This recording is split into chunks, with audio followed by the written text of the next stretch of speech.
Okay, sorry about that. I don't know what the heck happened there. That was strange. Just stopped. Oh wait, what's going on? All my stuff is... Everything is going haywire right now. Hey, Pattis.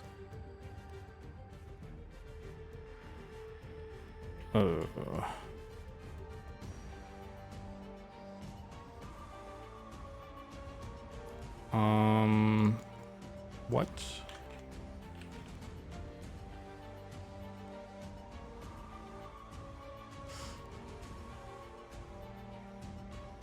Let's see.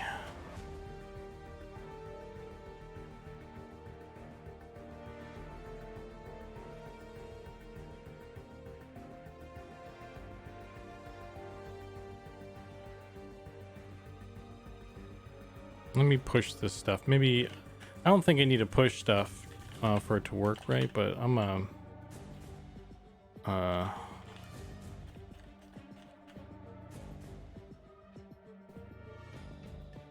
gonna push this texture real quick in case that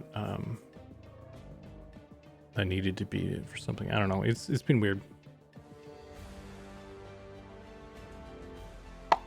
Oh. Howdy. Hey, thanks for the follow, dude. You Latin? I can't. I don't.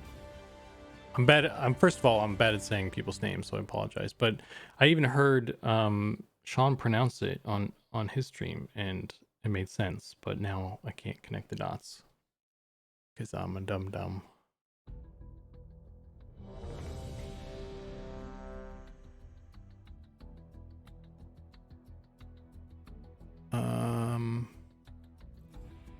Oops.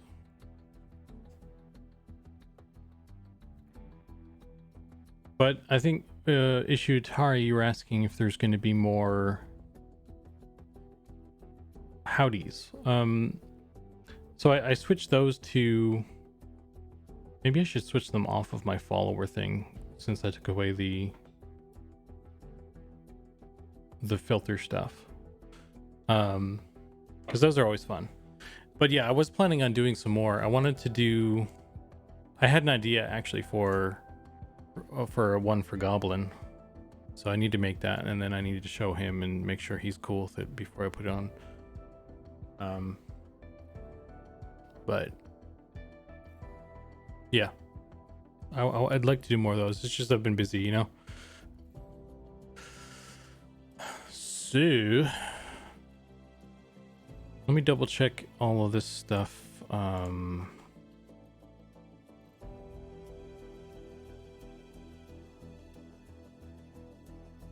fine with them just being follower message. Okay.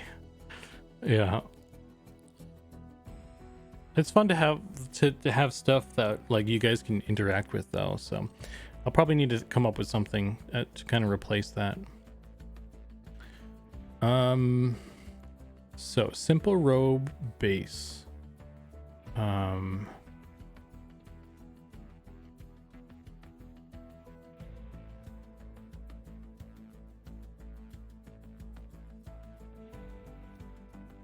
No clip.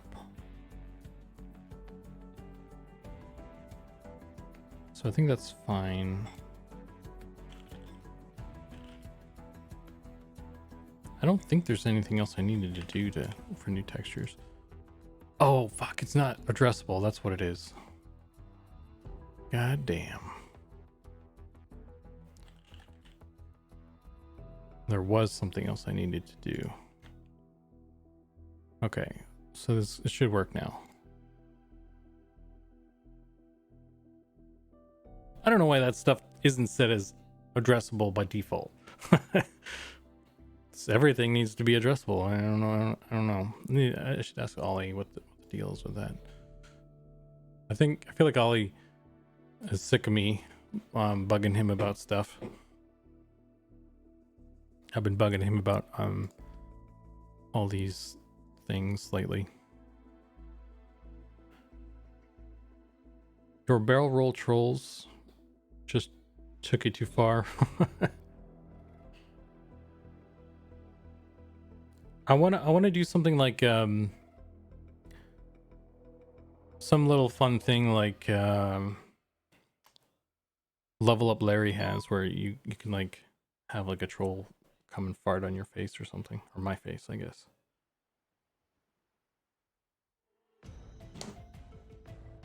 Okay, so this should work now.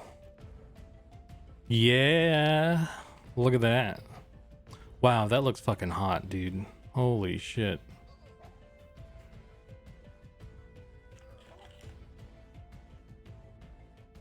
Wow, I actually really like that.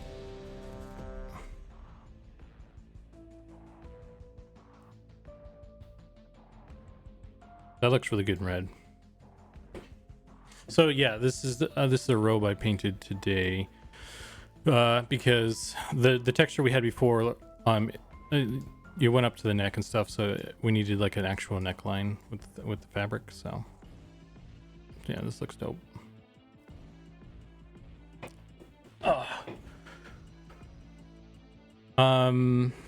Hey Goblin. Yeah, man, this looks freaking. This is nice. I like it. I added like a little what do you call it? A gradient sort of color change. It's not even a color change. It's like a value change, I guess, right?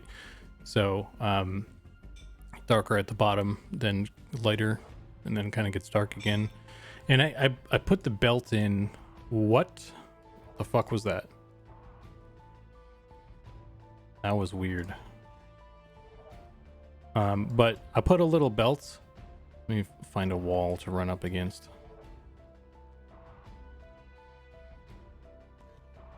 Oh my god. The zone line. Pattis, by the way, since you're here, you might already know this, but there's a hole in the zone line.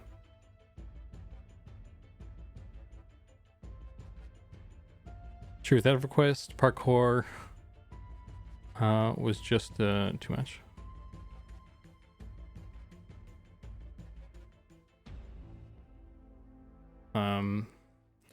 In Shaded Dunes, yeah, so summon speed jam. I don't know if that's case sensitive.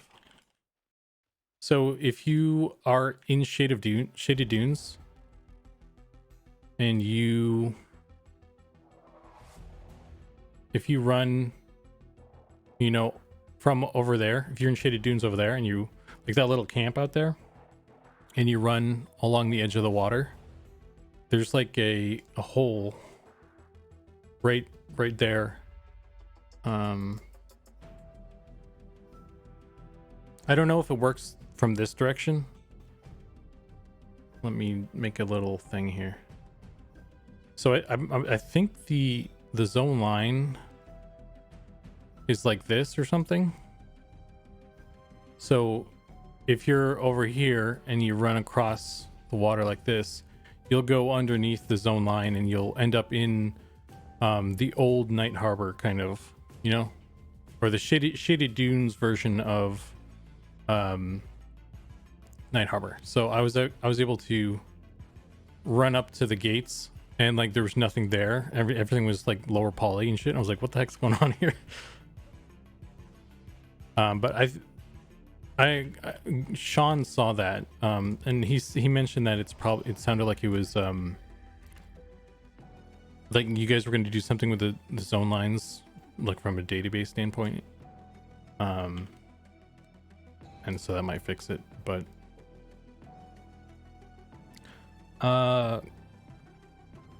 Goblin says, is that robe something that you can cloth physics, you think? Yeah, this is the same, you know, it's just a texture that I did, but we need to figure out how to do, well, there's a lot of shit we need to do with the robe. The robe needs a lot of kind of rework, I think.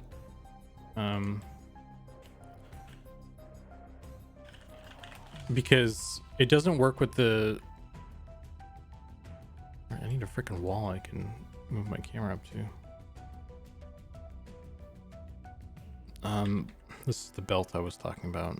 It's just like a little thing just built into the texture. And then, you know, when you put an actual belt on, that fucking happens, but then it gets covered up. So I painted this actually with the fighter. Well, that's the fighter plate belt texture.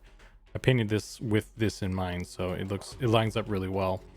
I don't think we have any other belt textures, right? Oh, we have the enchanter one, I guess, but I don't. Yeah. Anyway. But yeah, in terms of cloth physics for the robe,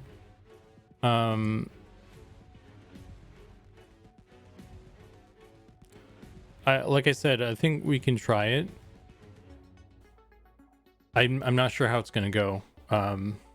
I was pleasantly surprised with the cloaks, though. I think the cloaks look really good. We need to.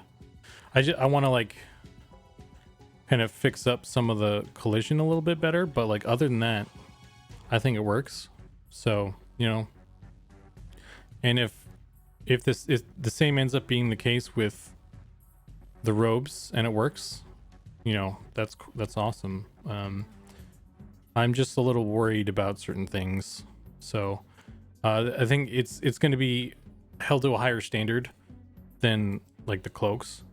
Because like, you know, there's cloaks or whatever that kind of float around a bit. So, but the robes, you know, it's kind of a different. I feel like it's a different story, and like especially when you sit down, I'm not really sure how it's going to handle this.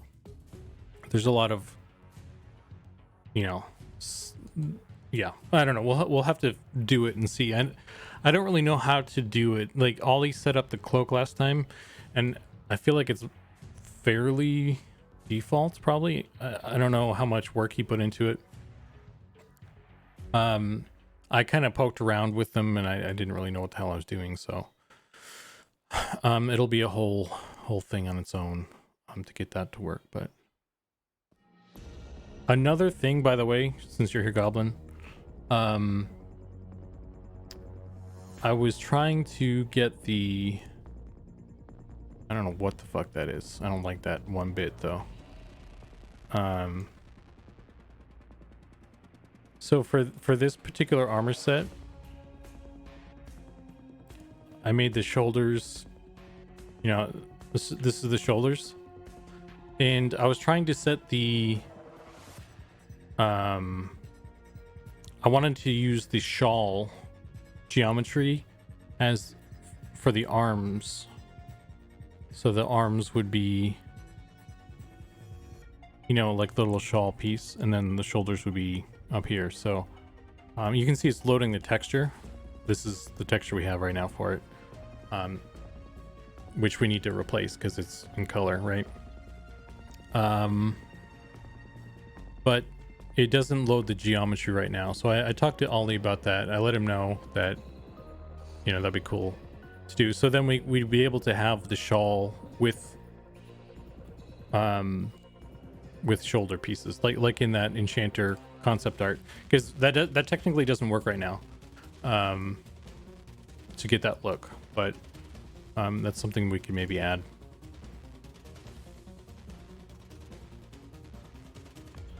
But that's kind of where that's at right now.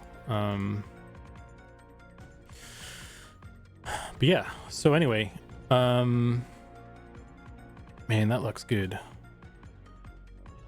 Not to toot my own horn or anything, but yeah. So, and this is like without any trim or anything. I still was going to add trim and shit, and I think I probably want to add a little bit more information on the wrist area, perhaps. Hada says, yeah, that probably from when we jumped back to GitHub, I broke some of the zone line and I probably missed it. Cool. Hold it. Is it a physical hole or one of the zone line? I couldn't tell you because I didn't look at the Um.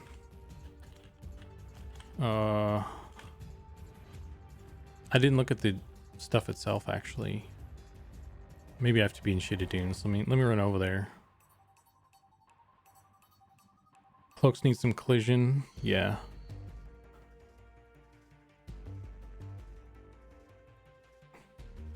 See ya, Ishutari. Thanks for stopping by. Have as much fun at work as you can, I suppose.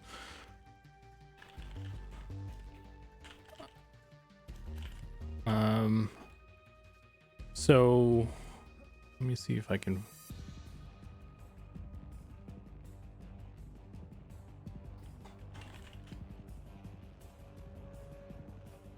Scene.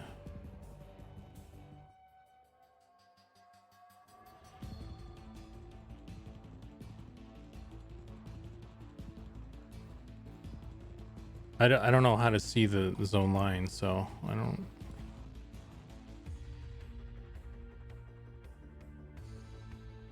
know if I can actually see it, but basically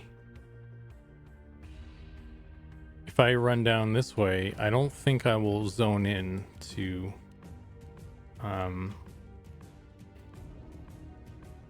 think I should have zoned by now, right? So if I run up here, I'm still in Shaded Dunes all the way up to the gates.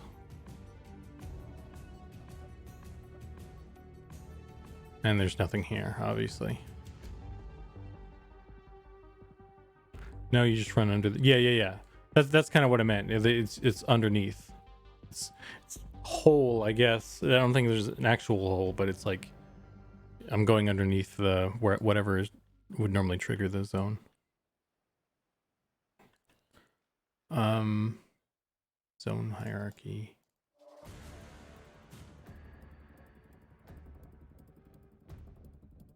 It's in zone lines in the hierarchy.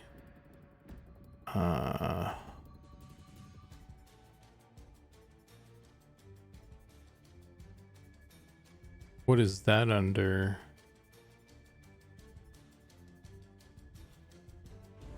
Shaded Dunes.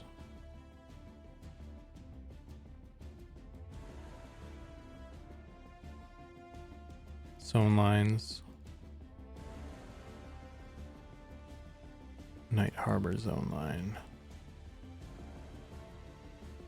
Oops.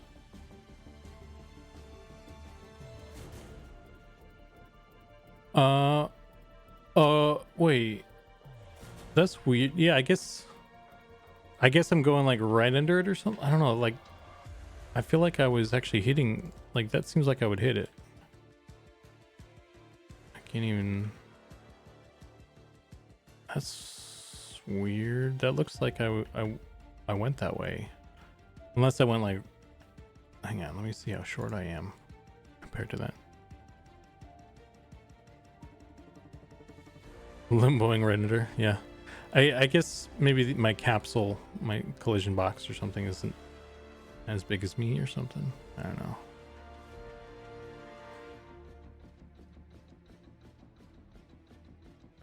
Oh yeah.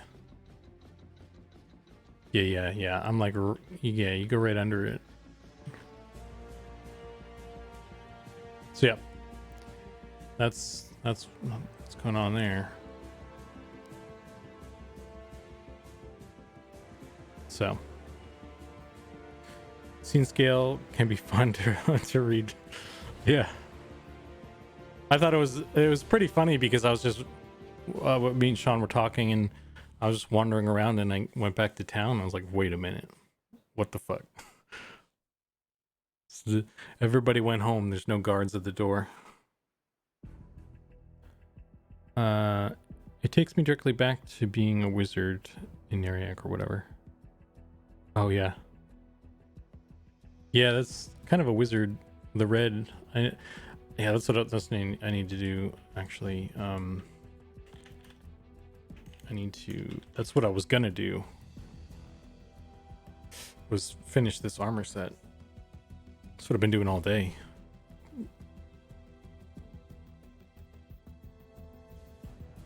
Wonder if we could do that on purpose and have a secret path to somewhere. fixed it on my side, but I'll push it tomorrow. It's you know, not a big deal, but something that kind of ran into it does need to be fixed, I suppose, but it's not like game breaking or anything necessarily.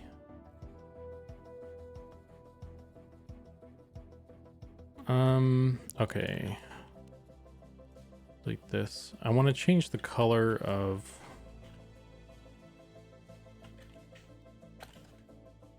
this robe.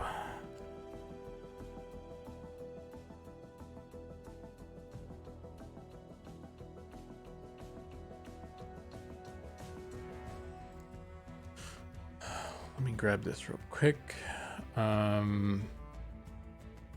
So this is the fine cloth tunic, simpler robe texture. And I just want to change the color. So I'll just copy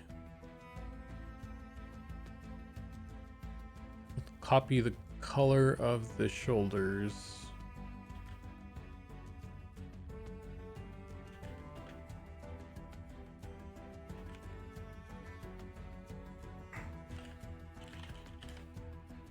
I should just change the color. Hey.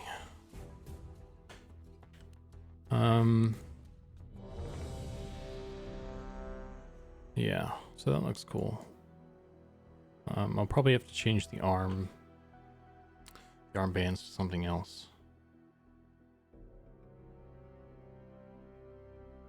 Hey Goblin, by the way, you were talking about like the layers in the billets. So if I go to the enchanter bracer, because the bracers aren't showing up like on top of the robe right now, and I don't know if that's something we want to stick with or not. If we want to be able to have stuff on the sleeves and stuff, I think bracers could be cool, at least I suppose. But so if I just change the layer to something else, it should be on top. Is that how that works? And follow up to that, if you're changing the billet, that's going to affect other armor sets and stuff, right? So would you then have to make a new billet, like duplicate that and then change the layer and then have one for a specific layer option or something?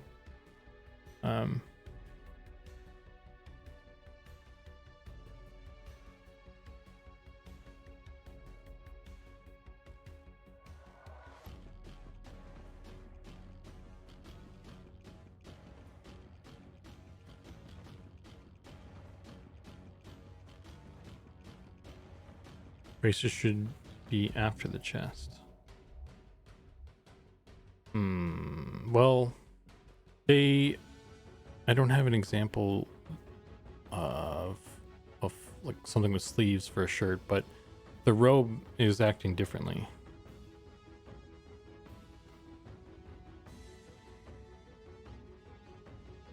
Yeah, so yeah, it's probably just the robe doing something weird. So we need to look into that, I guess. But I guess this is fine for now. I'll just say this is what it is. This is the fine robe set.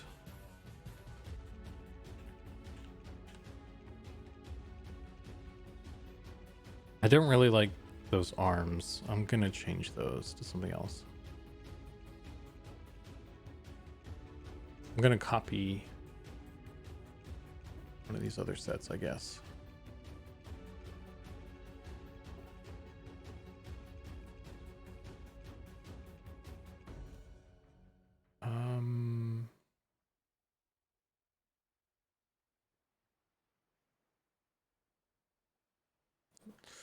Arms.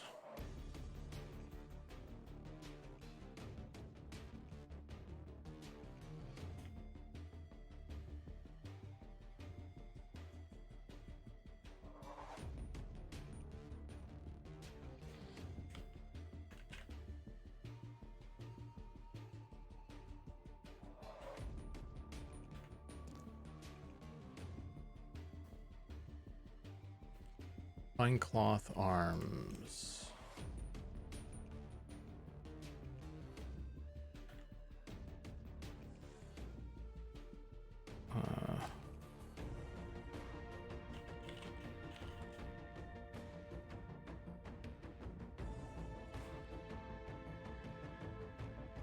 Yeah, well that doesn't look great in this context, but I'm just leave it for now because if you have the full set you don't even notice it, but we'll fix that later on. But for now this is what this is. Shit, it's raining. It's ruining my photo opportunity here. Like a bizarre alternate reality zone. I mean that's an interesting idea, I'm not gonna lie, but I think we should definitely have like I mean Pattis is already on this, I think having like hidden stuff like that, but I think a hole in the zone line is probably not the way to go. It's not a big deal, but just wanted to call out your mistake publicly. Well, it was more of a convenience thing because Pattis is already here and I can show him like what's, so he's probably already fixed it. I think he actually even said he did, so it's already solved. So is that the complete set of basic cloth? No, this is the complete set, but this is not the basic cloth. This is it's called fine cloth. Well, I don't know why finger quoted that. That's literally what it's called. Yeah, fine cloth. This is the crafted. This is like the tier 1 crafted set right now. And we're gonna, we're still working on textures and stuff, so I think stuff will change still. For all the sets, I think. So, but yeah, I was just kind of putting stuff together, real quick. Can I turn rain off? Rain off. I don't know how. Dieable? It's not dieable, no. I don't think we have plans to make stuff dieable, like by players anyway.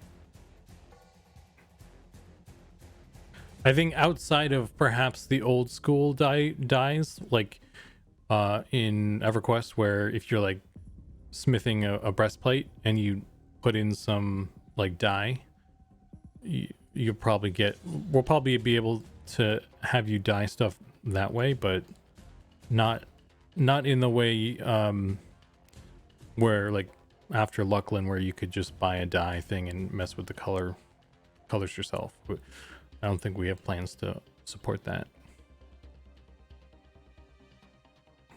on the crafted stuff. Yeah, maybe. I actually don't know. I don't know. Yeah, I mean, maybe it's not a functionality right now, I'll say that. But I could see that being something in the future, at least. Hey, Justin. Damn, this fucking rain is not going away.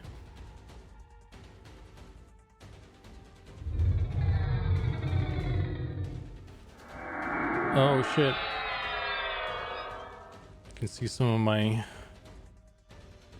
background there. Dang it. There. Problem solved.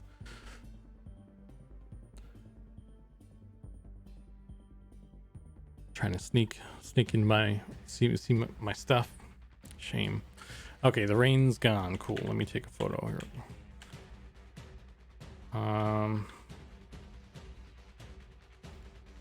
Do I have Photoshop open still? I do not.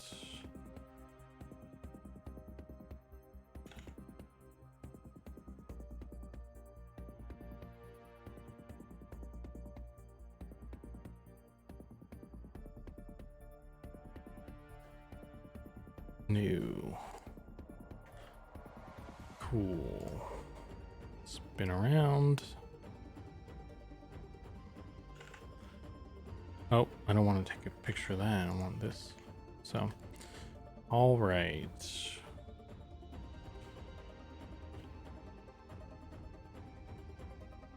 Hide this.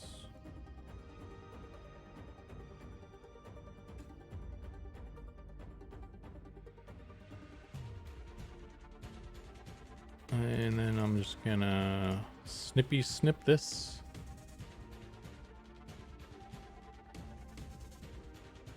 Okay, save that.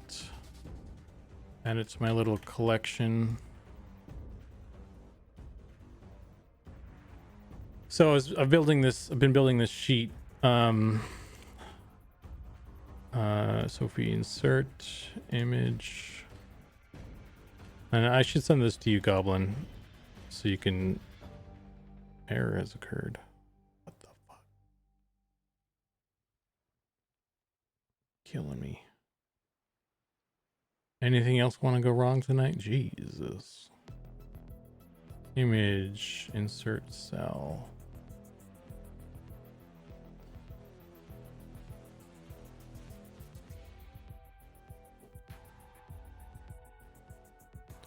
Can we see the collections? Yeah. I will show you. So these are not that one. Let me close Unity. So these are the sets I made so far. And so bear in mind that like textures are still in the works, you know, so they'll get a facelift as time goes on. Particularly this one right here is the chain. We don't really have like a lot of the chain textures yet. That's what Goblin's working on right now, actually. So this one's sort of a placeholder-y situation. But so we have plate over here. This is copper plate, bronze plate. This is copper, I believe it's copper chainmail. And then we have, these are all the cloth armors over here. Actually, this one's leather. So three cloth, 2 plate, 1 chain, and a leather here in the middle. So yeah, these are Nick gave me a list of like tier 1 armor stuff to go through and just like set up some stuff real quick. So I just kind of threw some shit together, and we'll kind of make them look nicer as we go along and as we add more sets and stuff. But it was just kind of a getting stuff together. Yeah, here, let me send you this this sheet. Can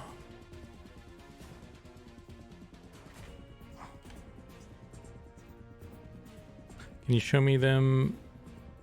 The leather chain I'm working on. I don't have that. Let me see.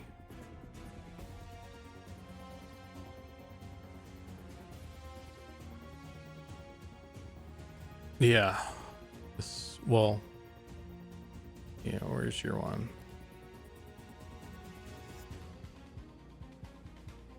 So this is some of the chain Goblin's working on right now.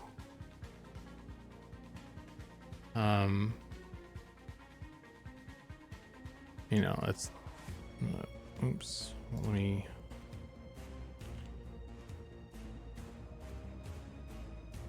that's a dyed version, and here's like the sort of a regular one.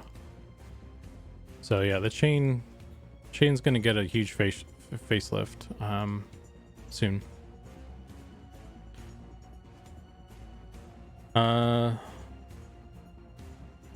Just to show them what they can expect.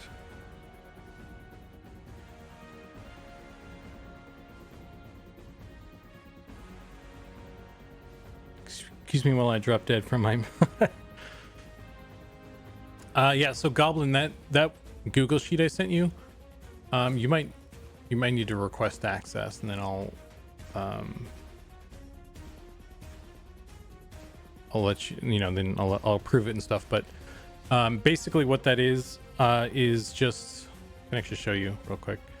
So it's just a sheet of all the armor, like tier 1 cloth is right here. So we got tattered cloth, patch cloth, fine cloth, and I have a little screenshot of what it looks like right now, and then it has the strings of all the individual pieces. So what you can do is go into the dressing room and then copy paste these strings into the dressing room tool, and then it'll put that together for you. And then if you wanted to change anything, it's easier to get it going, right?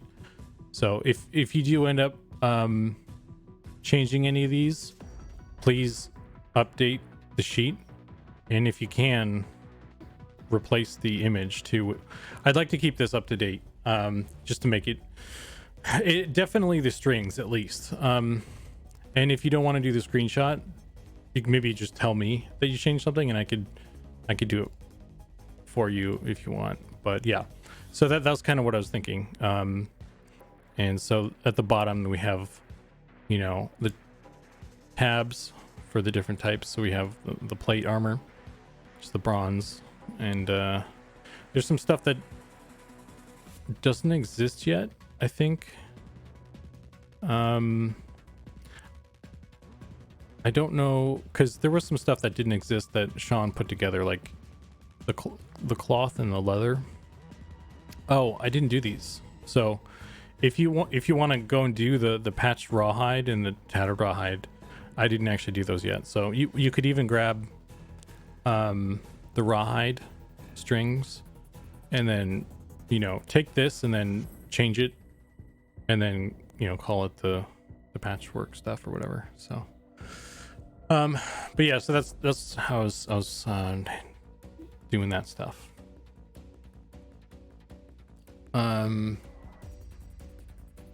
Yeah, I see you,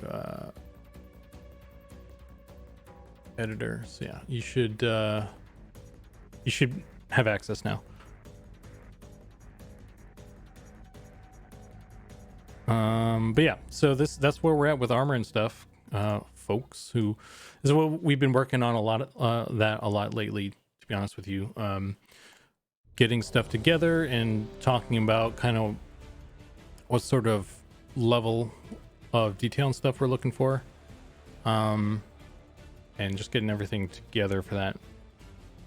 What sort of era are you aiming for visually? Just curious. Our game is like a homage to like the really early MMOs, like Ultima, EverQuest, Dark Age of Camelot.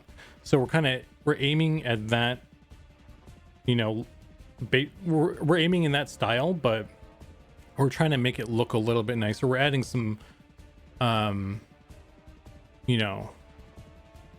extra bits to it. Like we have a lot of lighting,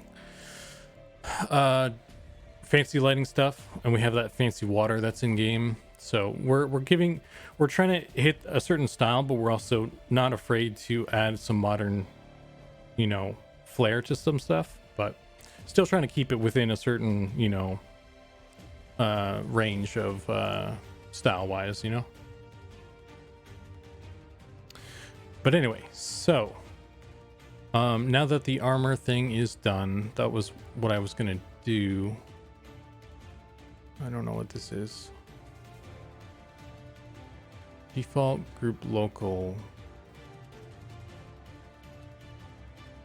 Let's.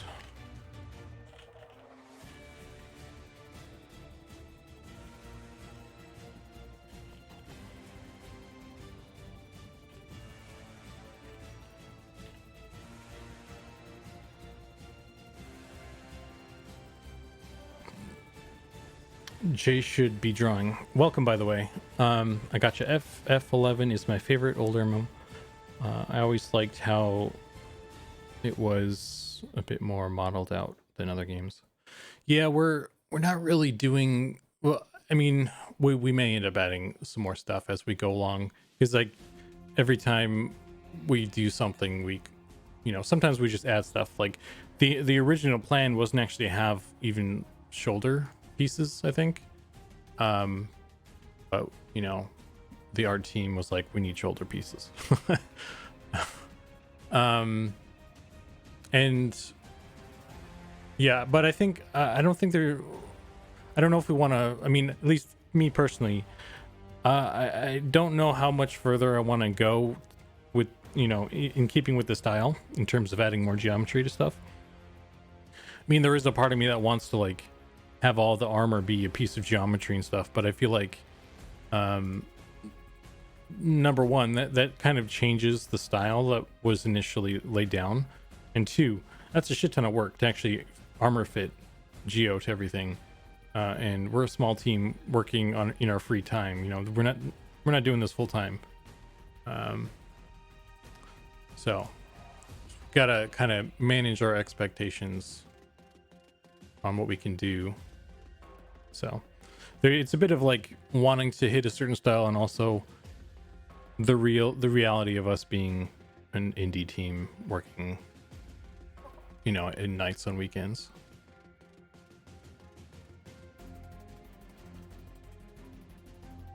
You're a bunch of crispy boys, aren't you?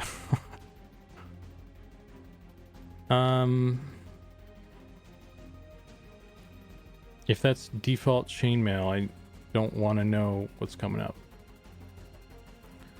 Have you tried any of these non-human tunes? Yeah. Hang on. Let me. I can pop on an ogre if you want. Because all the player race models will have the same UV set, so anytime we make a new set of armor, it should just automatically work with everybody. So yeah, I was messing with the ogre. Update.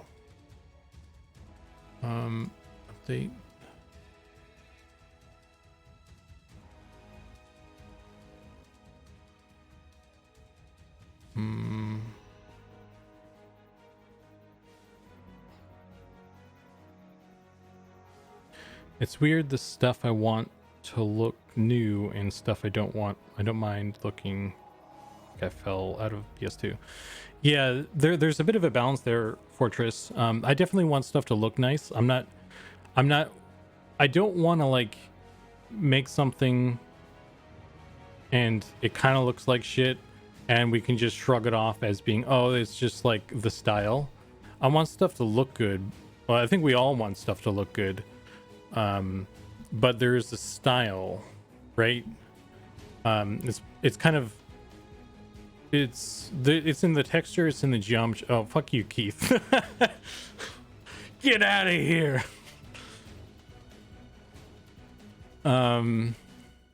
This guy. But yeah, so it's like it's in the geometry, and it's in the texture, you know. So there's the texture. We're trying to push the textures actually, and it's really the geometry. I feel like it really what sells the style is the geometry, like the blocky, you know, the blocky texture look or geometry look. So because like if we stuck and I guess that's the geometry, I guess, is the lack of having armor being geometry, and we're only using like a diffuse texture. We don't have any normal maps, we don't have any specular maps. It's all hand painted like diffuse stuff, right? So that kind of defines the parameters, I guess. And I feel like we're still sort of feeling out what M&M looks like, right? We're still trying stuff out. So we have like a direction we're heading in, but I wouldn't say it's necessarily like we have like M&M style kind of totally locked down yet. So let me. This is the ogre in the the rusty plate armor. Oh, it's raining again. So this is what an ogre would look like with plate. I have shoulders too, actually. I put the shoulders on him as well. But the helmet doesn't work yet, and the cloak doesn't work yet because I actually need to refit those to the ogre specifically. And I was also noticing this, whatever the hell this is. So I think the ogre needs some more love. I think we kind of put the ogre and the gnome on a shelf for a bit while we focused on the human, because there was a lot of tech art stuff that we needed to figure out, and it was just easier to focus on one character basically. So we just hyper focused on the human male specifically for the past couple months. So the ogre is a bit out of date in terms of, you know, where he needs to be tech wise. That's why you're seeing some of this stuff, and why the shoulders look a little weird, and he doesn't have the helmet, and there's no cloak. I think he has pouches and stuff though. I can't have a backpack. So, but yeah. But this stuff works though, right? Which is cool. It's actually cool seeing the ogre looks good with a backpack. I really want to get the helmet and the cloak going. I think an ogre with a cloak is going to look pretty sick.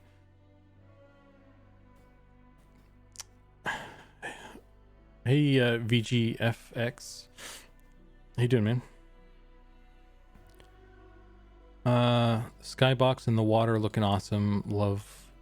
I love, but I don't want the characters looking too good. Yeah, like I said, we've been talking a lot about textures lately, so like I said, the ogre is pretty out of date at this point. So the skin textures is another thing we've been talking about, but we haven't done anything with those yet. I have an idea for that I've been secretly working on. So, but until that, I can finish that and show people it's top secret.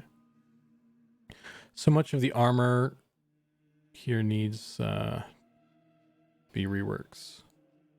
Texture wise, I mean. Yeah. That's fine though. We'll get there, man. At least we we have a direction to go in, right? We know what we need to do. It's just a matter of kind of doing it, right? So, and that's like it's probably a natural progression. We make some stuff, we kind of figure out how it looks, if it's what we want it, and then we make adjustments and we move on from there. So having this stuff was we're not going to get it first try, so having this stuff was kind of part of the process of figuring stuff out. So but anyway,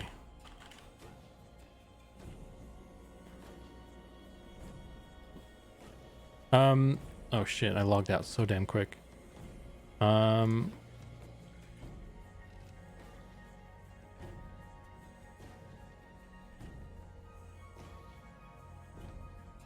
Will some of the Beastmaster BDSM armor include nipple ring, Geo?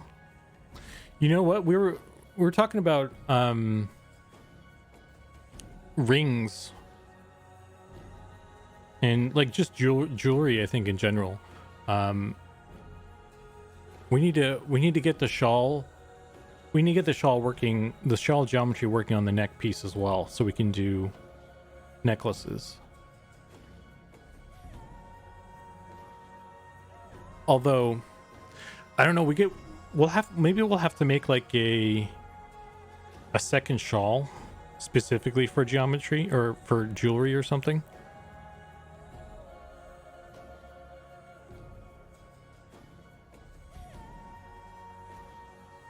See you, Big Al. Catch you later, dude.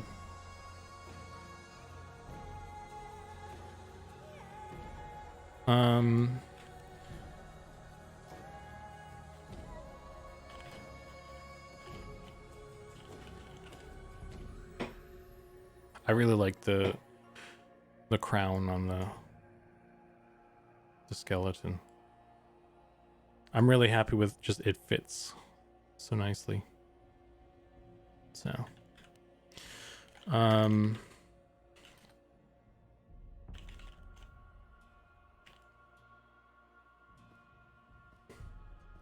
got ahead too. But yeah, I was talking about jewelry. If we want to have a necklace, we were planning on doing that with the shawl geometry, but it just kind of occurred to me now that if you're wearing a necklace that's using the shawl geometry and then you equip a shawl, an actual shawl as well, I'm wondering how that's gonna work. I guess maybe it would just stack. I don't know if that would cause any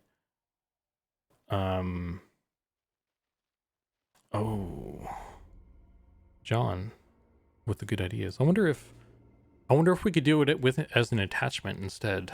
I don't know. Well, I don't know, because we'd probably want it to move, right? And move sort of normal with the character. So I kind of feel like it has to be a shawl. I don't know. That's a conversation we need to have, I think. But yeah, anyway.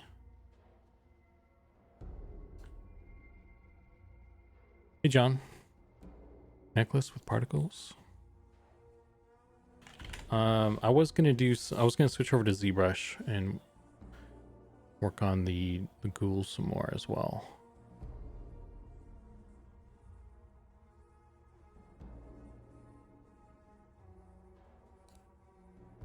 So let's do that.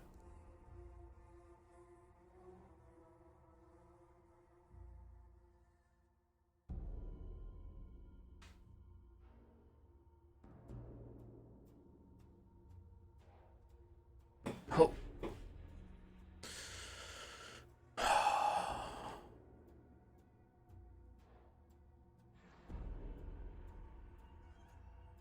Let me load. I was also working on the horse. Still. Ghoul. I did like a couple as well.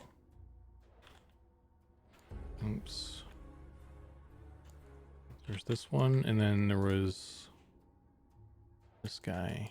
I think I don't know. I think what I'll probably do is I really like the arms, the forearms on this. I think I don't know. I don't know. I need to figure out what I'm gonna do with this guy. I probably should just get it in Blender or something. Let me find the reference here.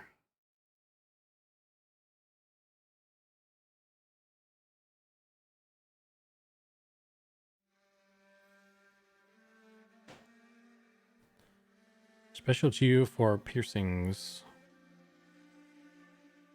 aren't in the planes, are they? We could, you know what? We could probably do earrings.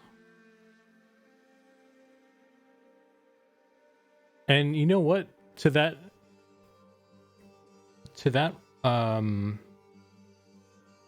we could do rings too, I bet. That would be interesting, actually. Because, like, if we stuck a ring just on the knuckle. Yeah, I think if we... The only problem with that, doing the earrings, I guess, is we'd have to be careful how we did them. We'd have to make them really small so that or they would have to disappear with the ears. Adding an attachment to an attachment might get tricky though, so I don't know if we could. I don't know. I don't know if earrings would actually work, but maybe rings, like on your fingers, because I imagine that could be an easy attachment thing. I don't know, but that's also getting crazy. Is couldn't they be just a texture? The rings?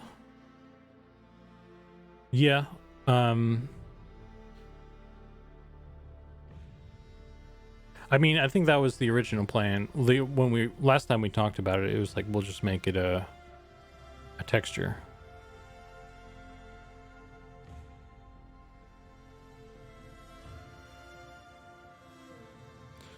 Yeah.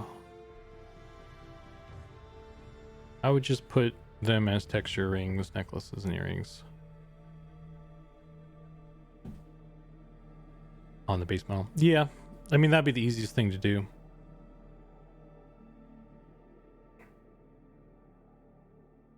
Yeah.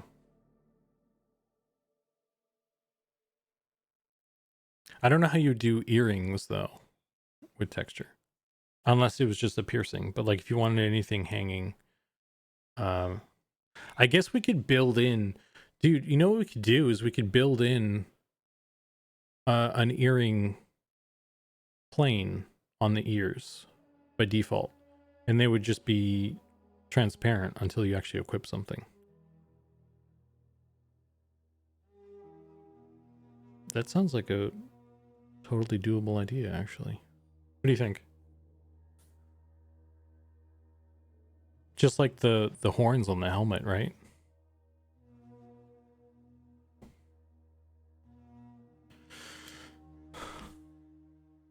Could even do physics on them. Maybe, dude. Oh, maybe. That's a very interesting idea. Yeah, I'll do that later, maybe.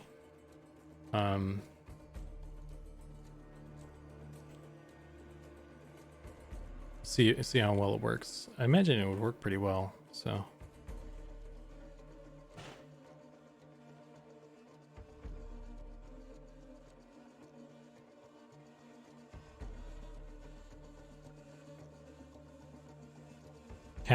Captive beaded rings.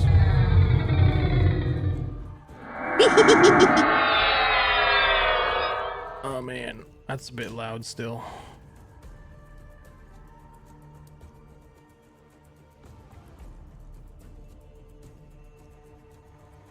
Let me turn that down just a smidgy.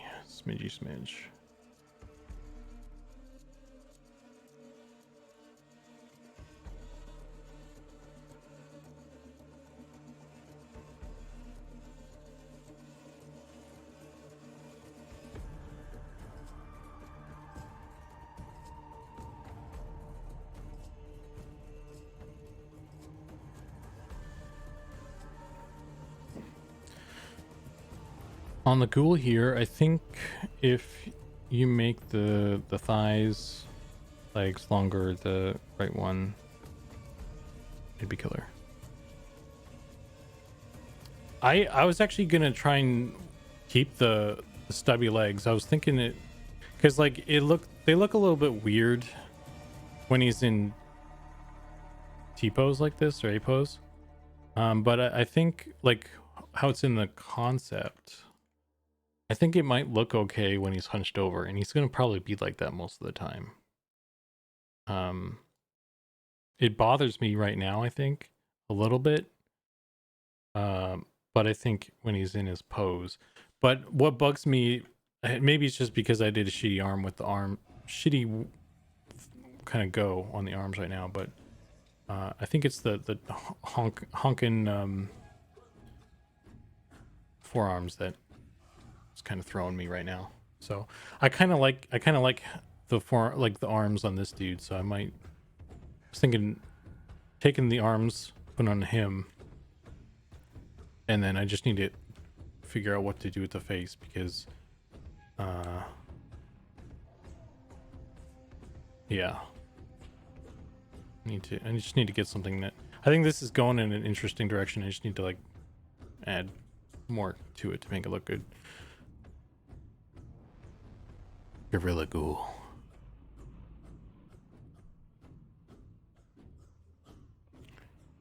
Yeah, so that's the plan. Let me do this.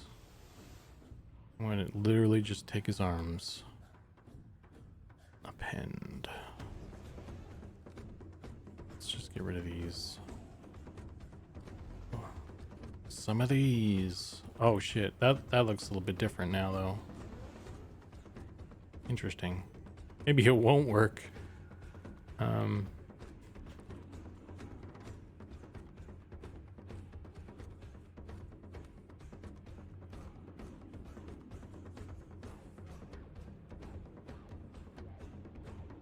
I don't like how...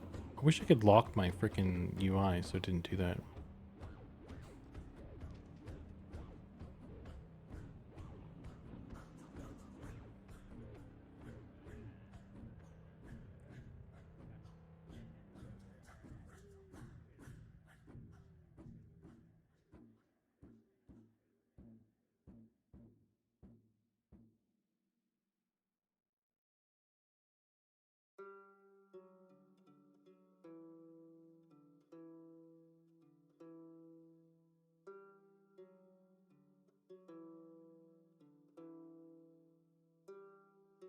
He's not gonna have fingers. I'm just trying to get a feel for stuff.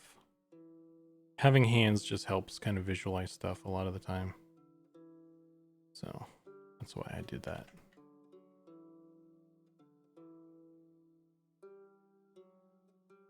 Oh man.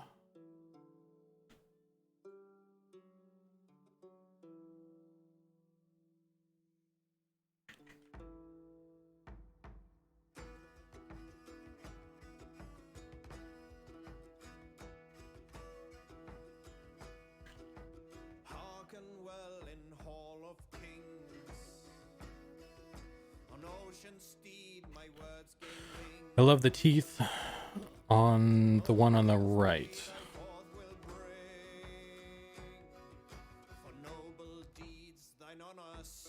Yeah, I just want to like... I kind of like this negative space with the jaw. I think that works. It's just something about like the fangs or something. It's weird to me, I guess.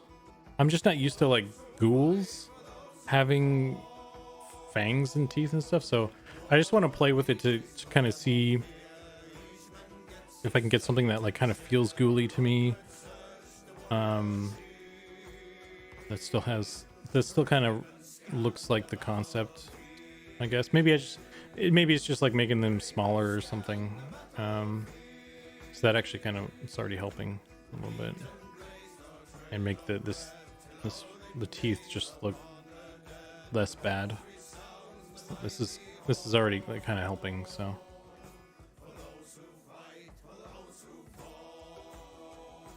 yeah, like I didn't spend a terrible amount of time on the head yet. That was kind of my plan for tonight, was the face, the head.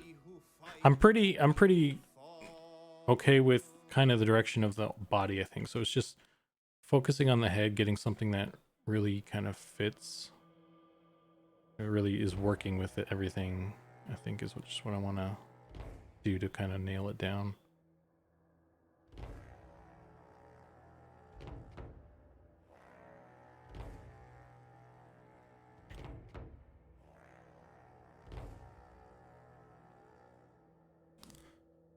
Maybe more needle-like teeth and less orc dust.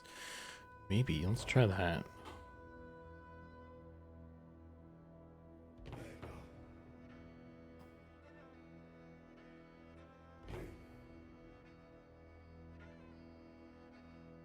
Those holes.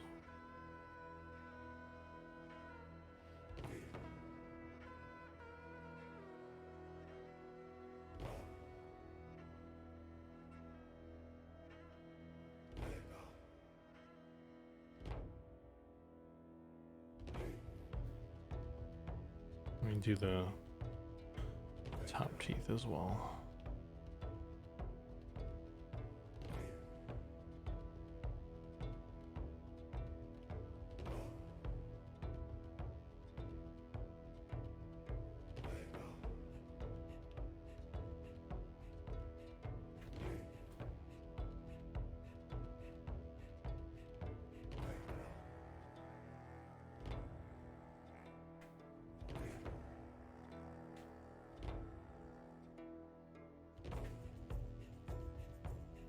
He's happy to see you.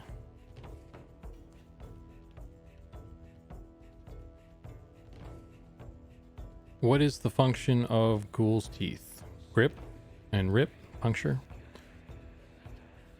One of the things I pushed for the Ghoul here was the big jaw. If you saw the concepts, I did the gargoyle version that could use the same model rig too. I mean, if the intention is to double up with the GL for the gargoyle as well, that kind of influences how I make this guy.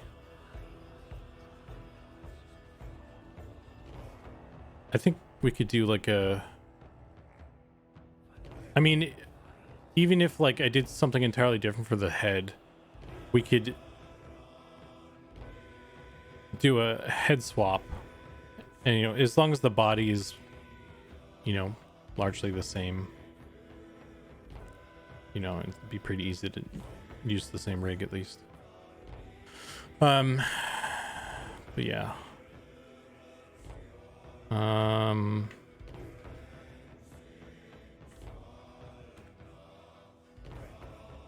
Yeah, I just want to play with stuff and see what I can do, I guess.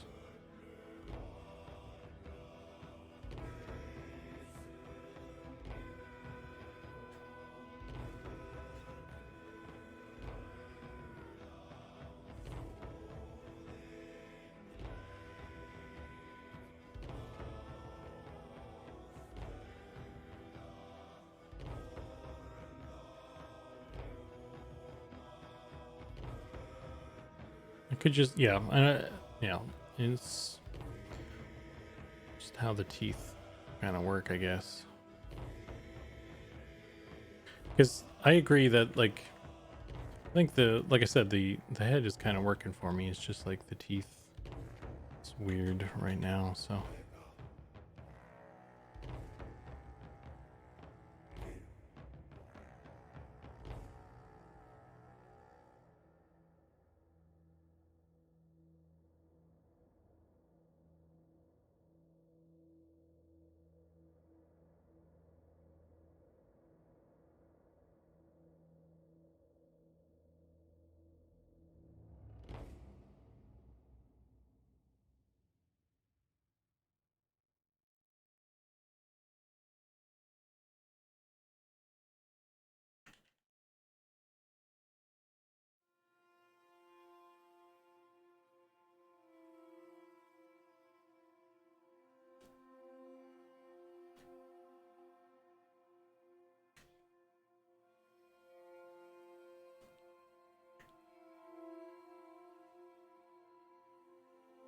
Oops, wrong button.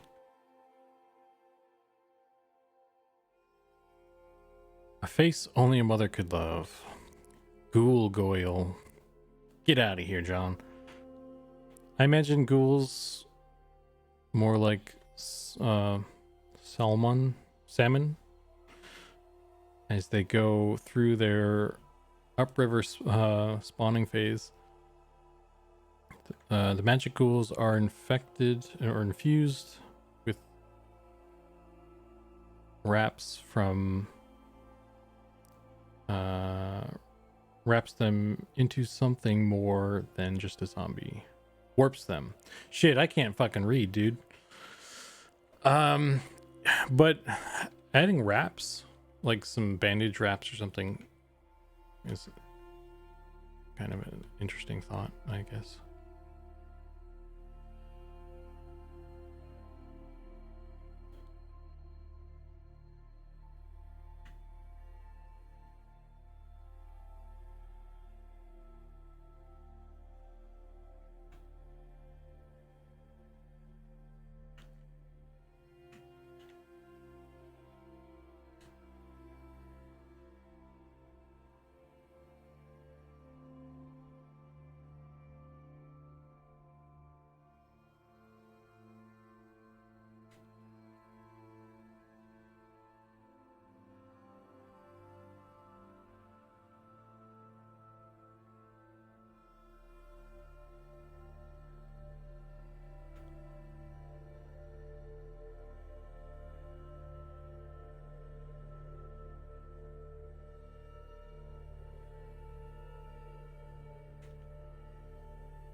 Oh, dang it.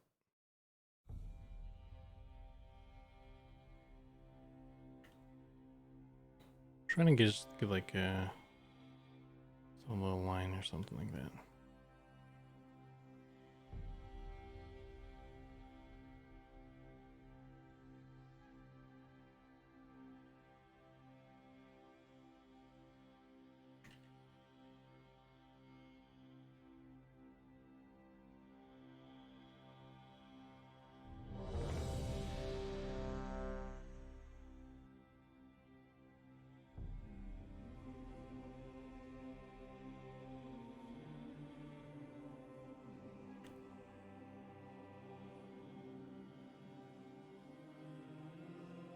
MCP Live, how you doing?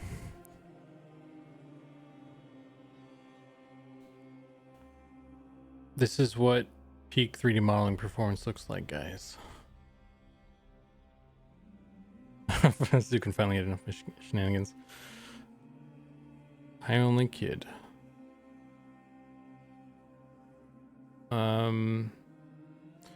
What role does sculpting play in such a low poly game like M&M? Generally, like I kind of just do a rougher version and then I start modeling it because it just helps me kind of, because I think in 3D, and when I'm like trying to convert goblins concepts, it just helps me process stuff. But this one in particular, I'm kind of testing out a theory, because there is a process where you sculpt a bunch of stuff in detail, and then you can bake all that down into a texture. And I was kind of curious to see, because I mean I technically did it with the fire beetle that we have, but I didn't take it super far, so I was like, I wonder what it would look like if I did do that. So this is a bit of a test case, but also it's it's not, we'll still end up with like a low poly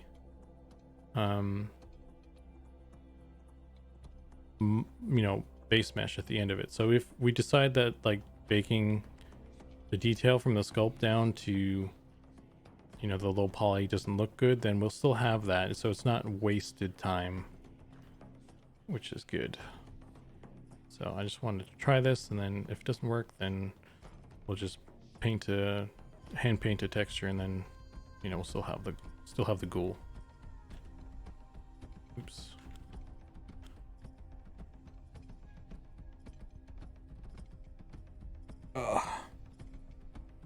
Just groovy. This guy is looking great. Thanks, man.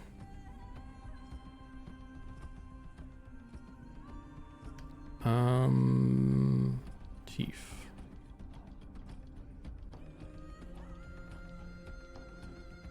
Duplicate.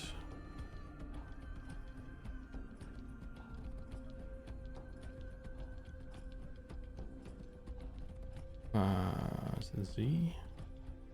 It's probably Z. It's not Z. It's Y.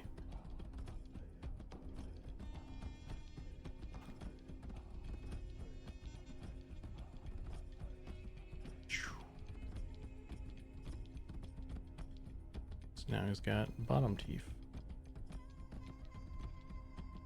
that look the same. They're more human-like.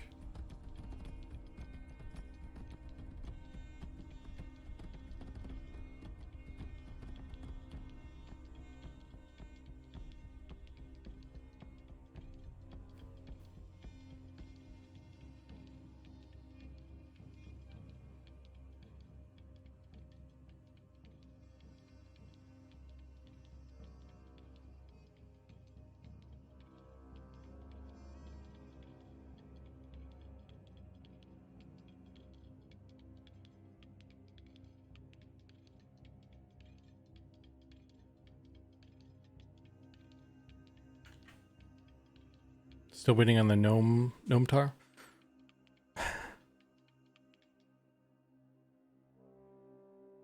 Be interesting to see danging eyes. Danging eyes.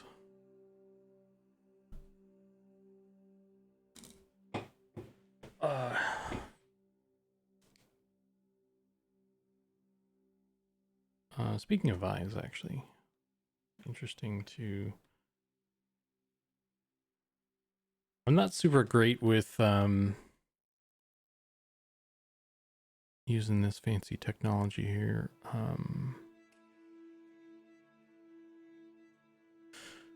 Where is?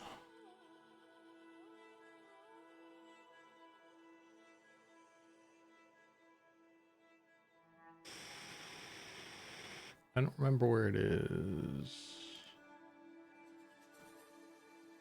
Let me see if I can find it real quick.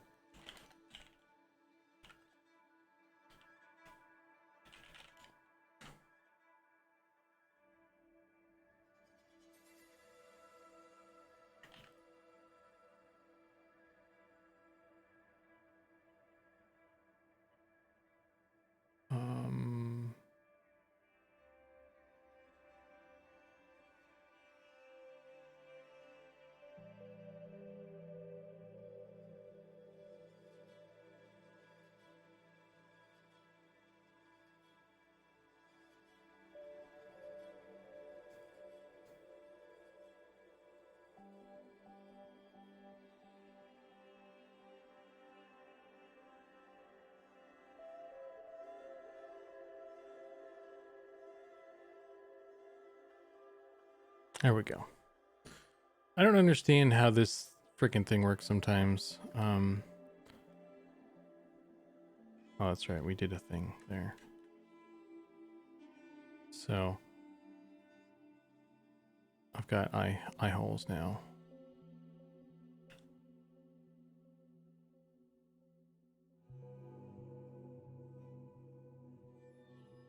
Can move them around. Googly eyes. Yeah, that's right. We made googly eyes. That's why it was eyeball just dangling down from the eye socket. Oh, I gotcha. Well, he's probably just gonna have like glowing eyes or something. I think it would be cool to have like a really deep kind of empty eye socket and then stick some glowing shit in there or something. That's sort of what I was sort of thinking with it anyway. I don't know why this is.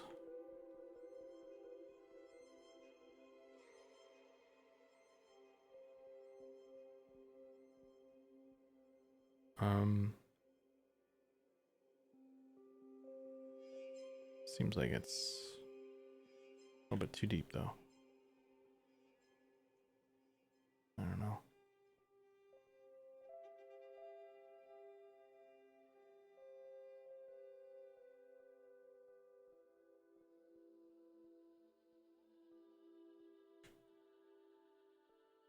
It's interesting.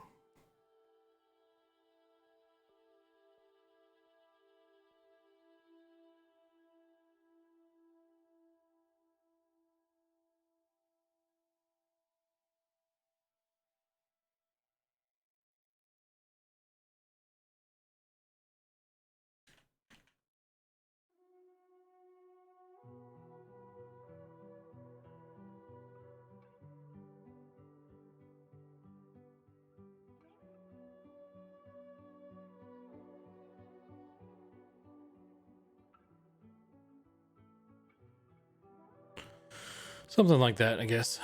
I think these more human-like teeth kind of they're working for me. I think it looks like it's actually kind of in the concept like that to some extent. So, and it's just he's just got pointy teeth on the back there. So, just turn this one back on.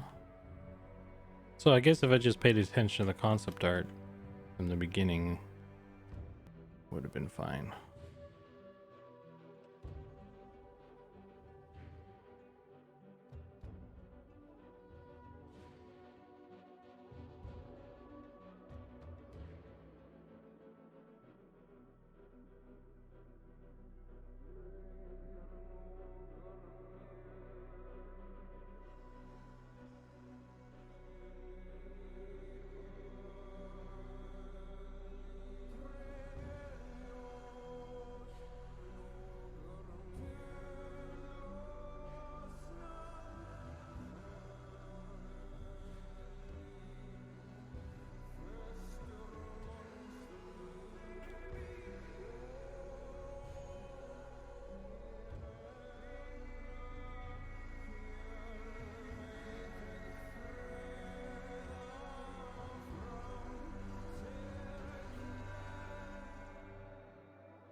did that do?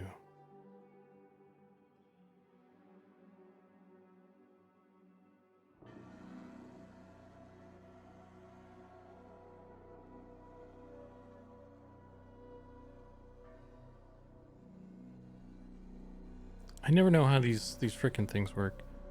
Let's turn off live. Oh, I have it right there. Okay. Let me save this. Because normally I do it a different way normally.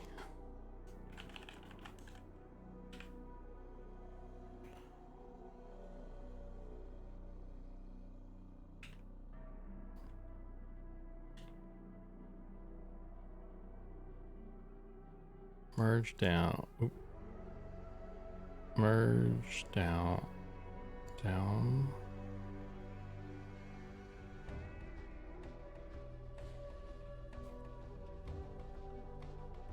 Yeah, that's not it.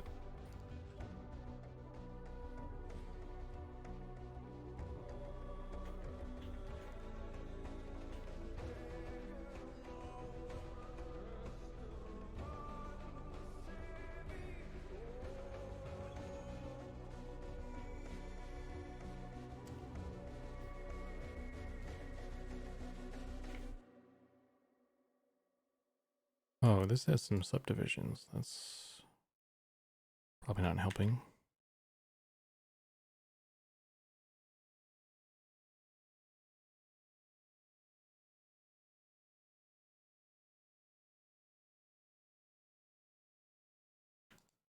There it goes. You have to do it. You have to have stuff in a very specific like order for it to do that properly. So I can never remember the right fucking order. So I have to like save and then do it a bunch of times until it does what I wanted it to do.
Man.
could maybe still exaggerate the jaw and underbite.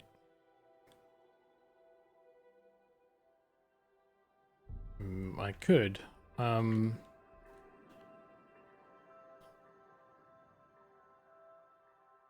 think I'm kind of happy with where it is right now. I was thinking of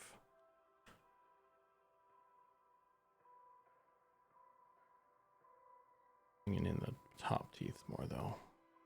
I guess I could exaggerate it a little bit by like toying with the top more.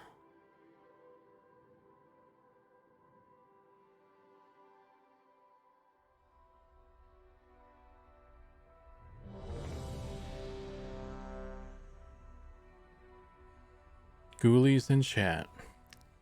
Sea Charts, how you doing, man? Welcome.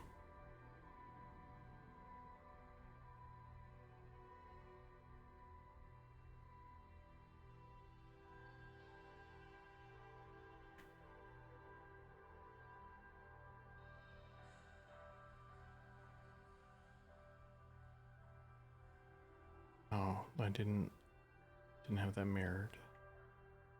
It's fine.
I don't know. I think my scale is off on this whole thing.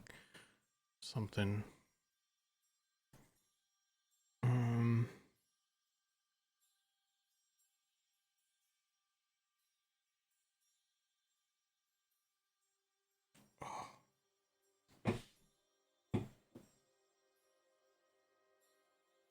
have to like make the Dynamash super high.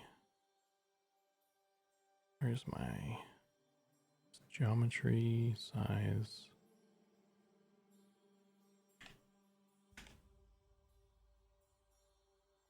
That's weird, man. I feel like I've done this a couple times with this dude already.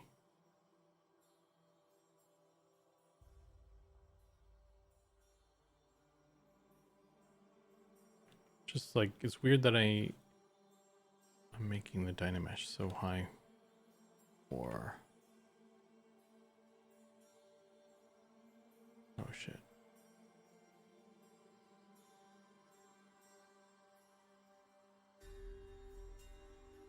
It's like super low.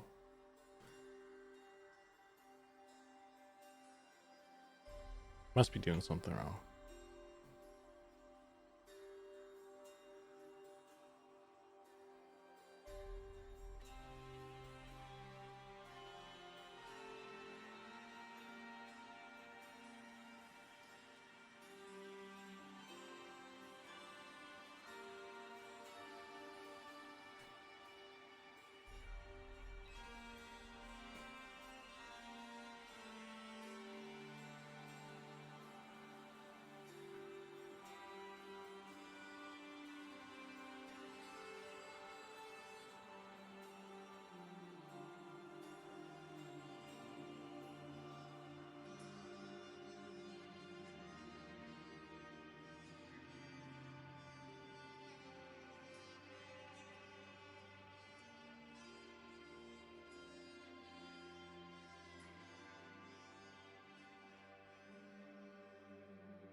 Zukan the dentist.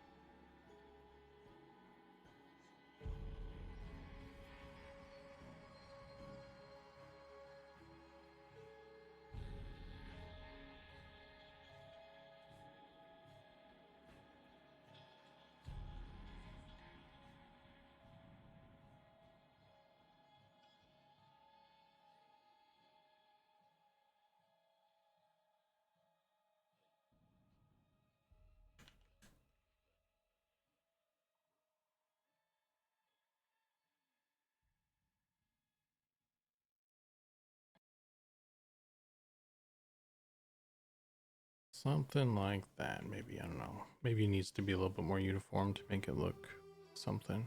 It's like a pile of rocks right now, maybe. I don't know.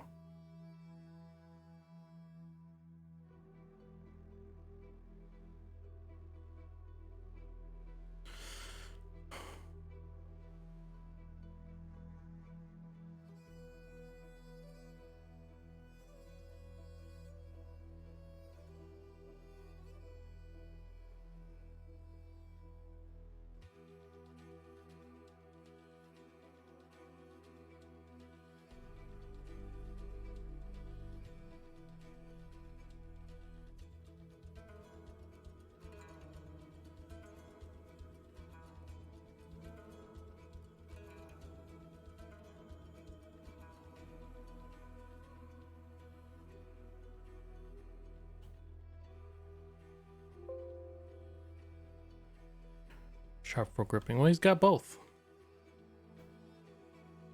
I guess it's the question. I guess becomes then: is the ghoul some sort of mutated or corrupted, like human, or is it like an entirely demonic, being?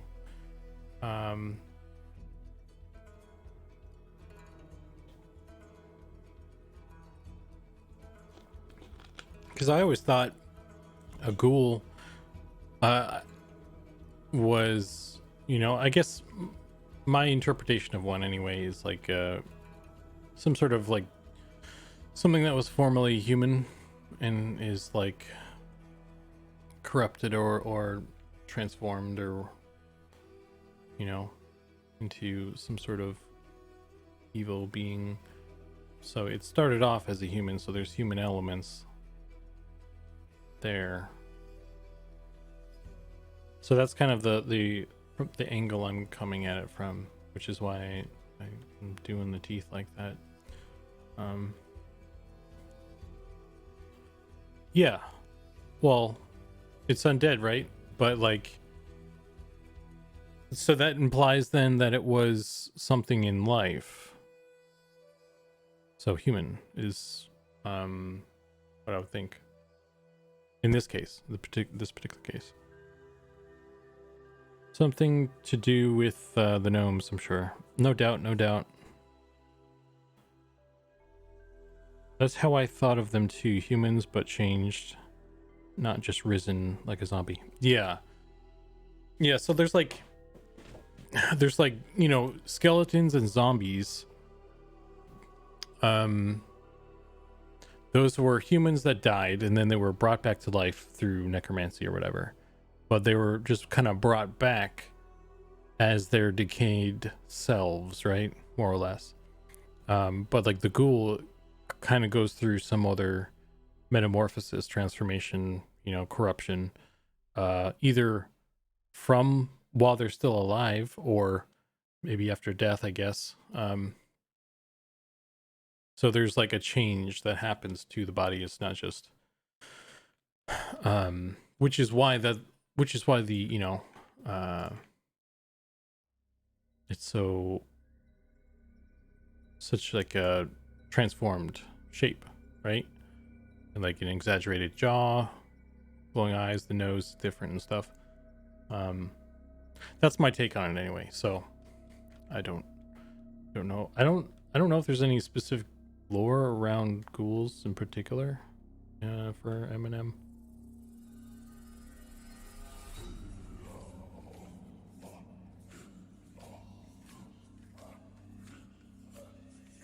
I don't think I want to do that on the bottom though.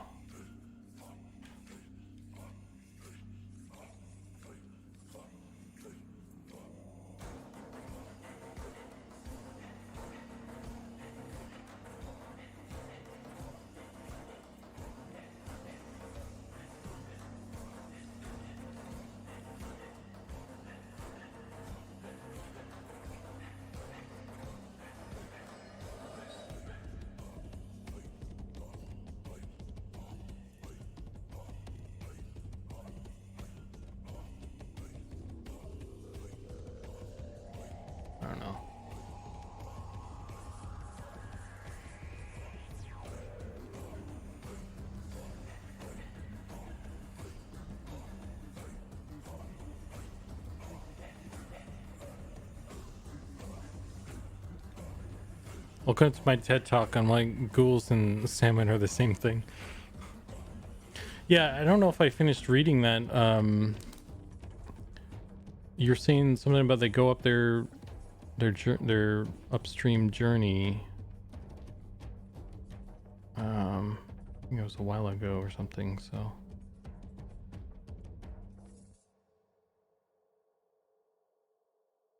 maybe I passed it. I don't know. I don't know if I finished reading that comment. I feel like I didn't.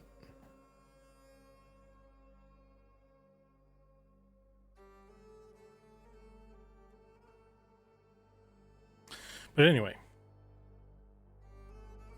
Either way, yes. Ghouls are like salmon.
This is why I don't watch TED Talks.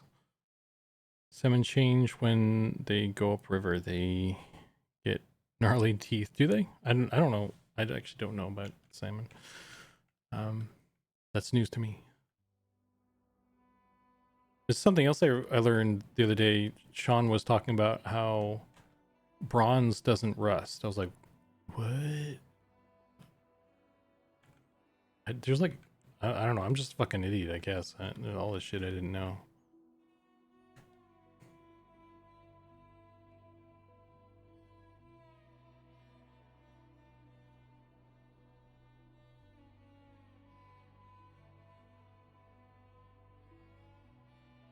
It's like metal can do that.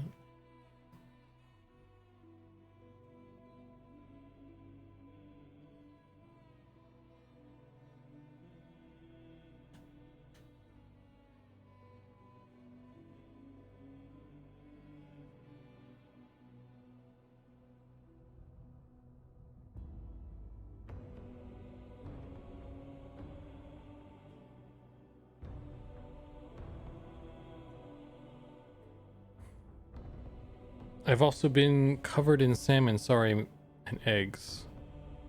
I was on a, it was a hell of a what? So a ghoul is the fusing of an undead human and a spawning salmon. Okay, so that means we need some like fins or something, right?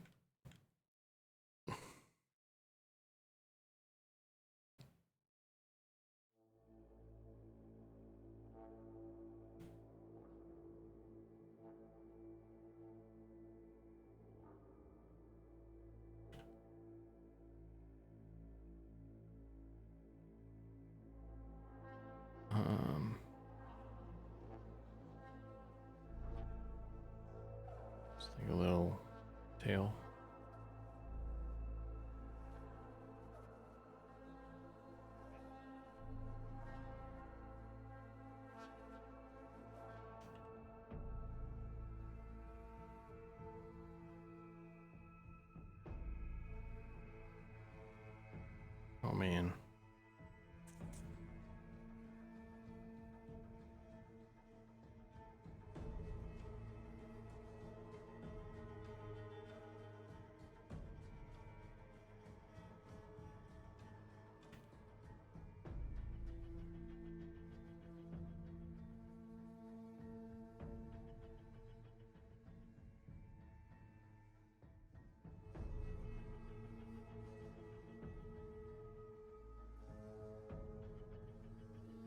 What does the salmon tail look like?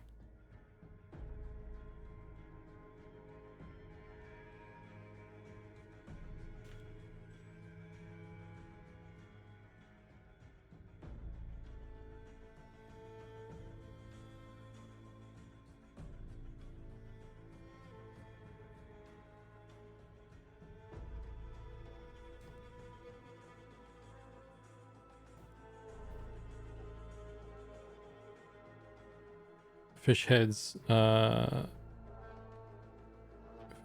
fish heads. I can make it's a ghoul. It's a fish ghoul. It was once a fish in life, and now it's been twisted by some weird fucking gnome into a ghoul fish.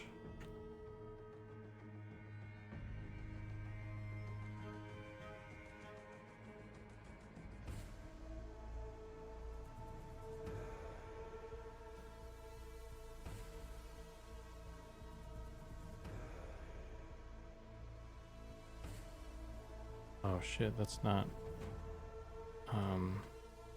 didn't have a mirror on. It's unfortunate.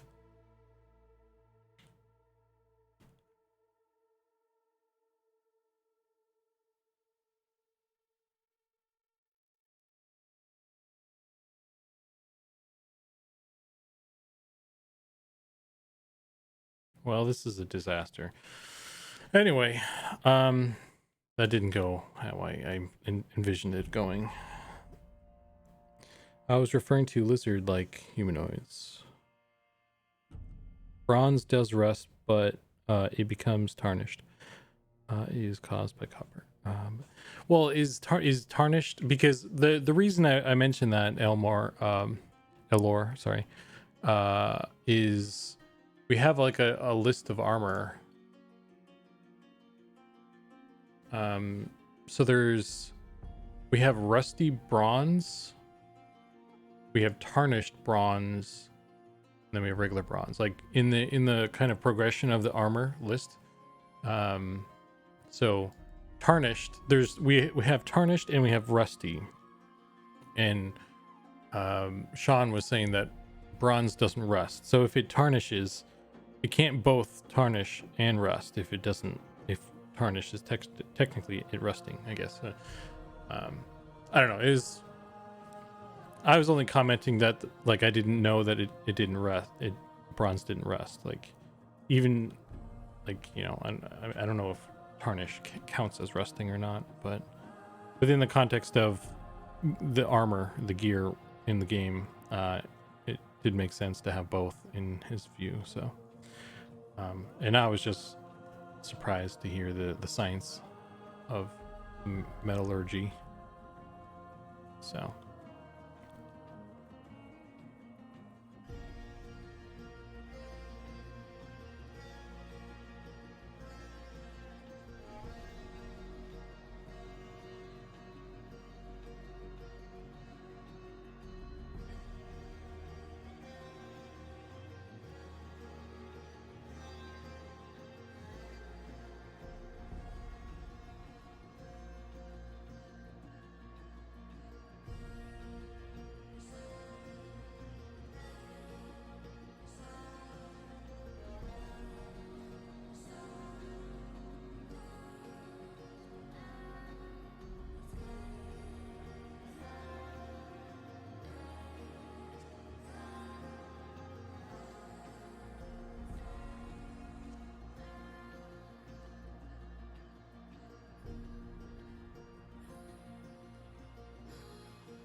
gotta love alloys.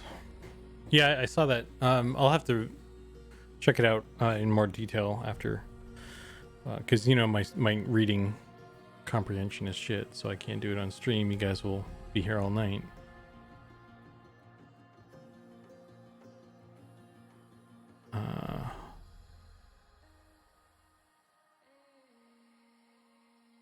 But anyway.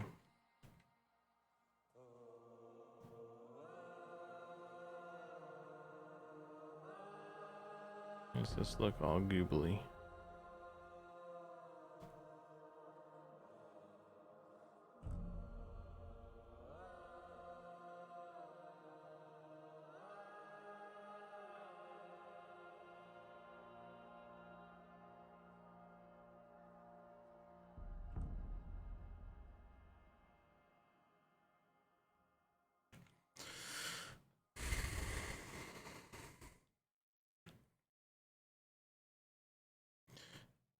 Oh, he's only got a couple. He's missing some teeth here. I need to go back here and finish this.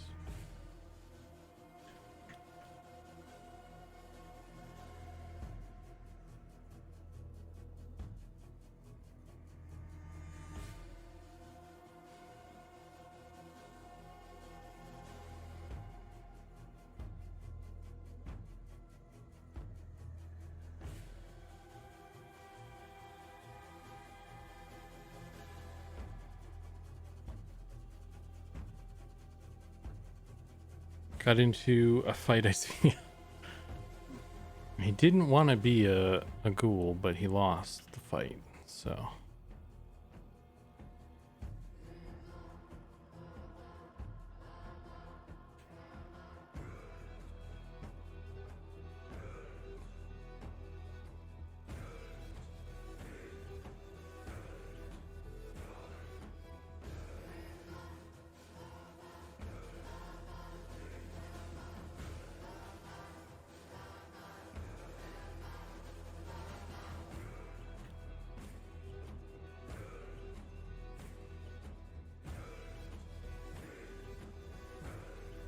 Just got buck teeth now, so that's great.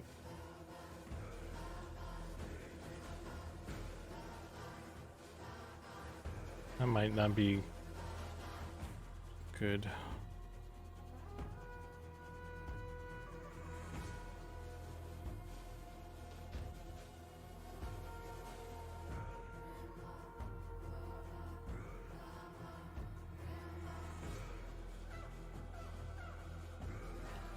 I might change that later, but for the time being, I'm gonna leave it. I want to see what it looks like with the full spread of teeth before I make a.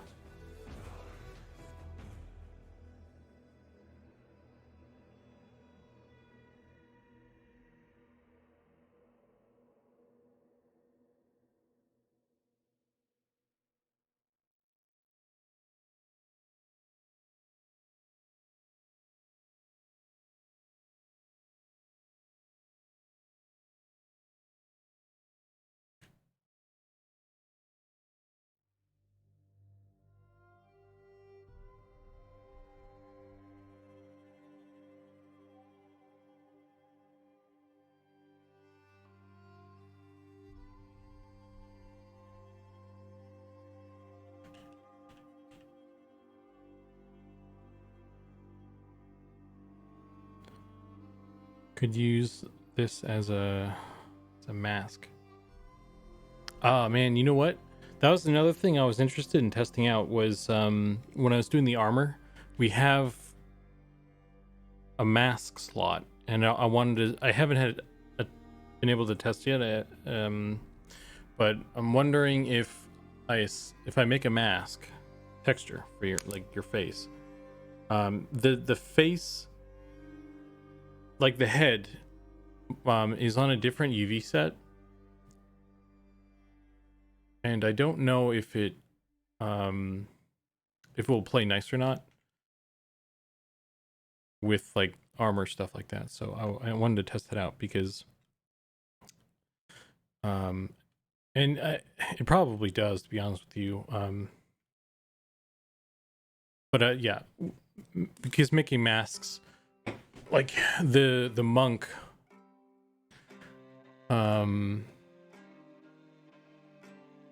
If I pull up the class thing again, the monk has a mask in his design.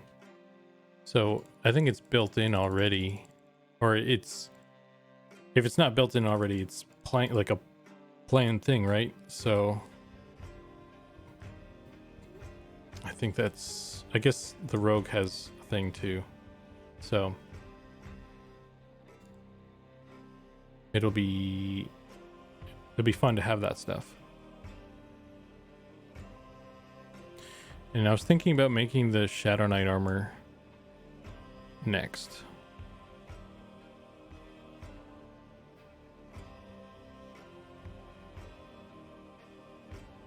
Shadow Knight or maybe the Archer, because, well, Goblin's making the chain, so we'll have chain good to go for that. So I guess leather is another thing I feel like we need to revamp.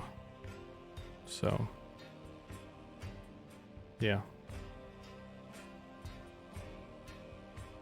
Giving bards a mask option would be dope. That is a good idea. Yeah. That kind of fits their thing, right? Sort of like a masquerade kind of thing.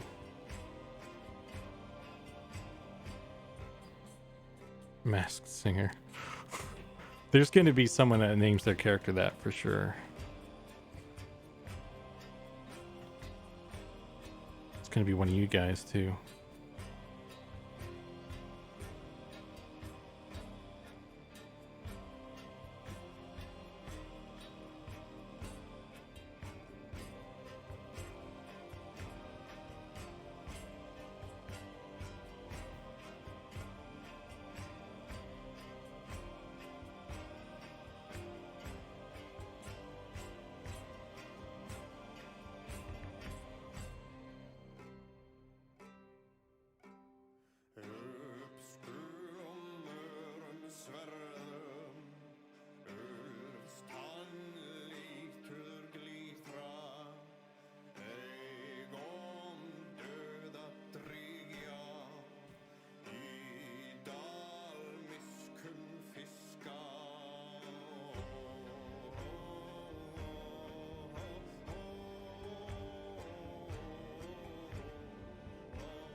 Oh, that's not what I wanted to do.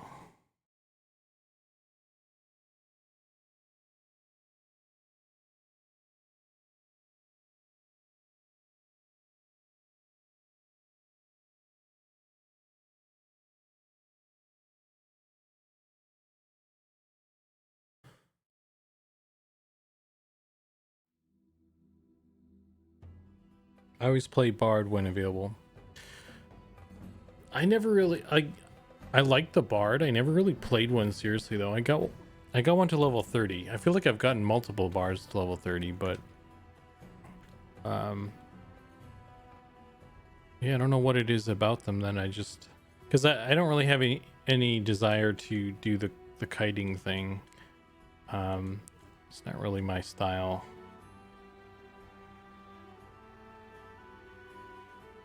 And the melee damage that they didn't seem like it was a ton, you know? So I don't know. I like Enchanter, and I felt like personally I felt like their crowd control was better. And that's what I like to do, so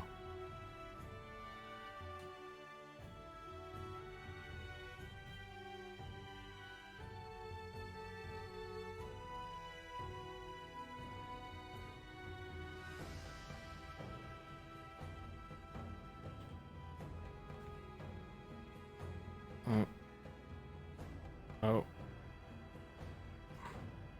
okay.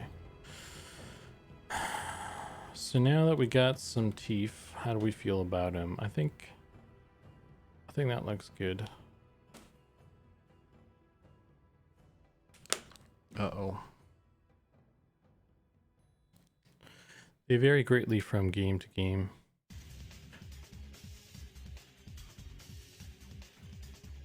Yeah, I mean, the one I'm referring, like I played the EverQuest Bard, so I think actually they're pretty cool in Vanguard. I think, you know, they got some more,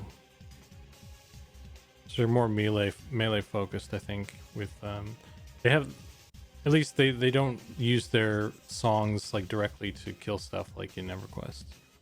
They were like a melee character. They were like a melee rogue type with magical abilities, but they still like relied on weapons and stuff. So, but there's the song system in Vanguard was pretty robust.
Um,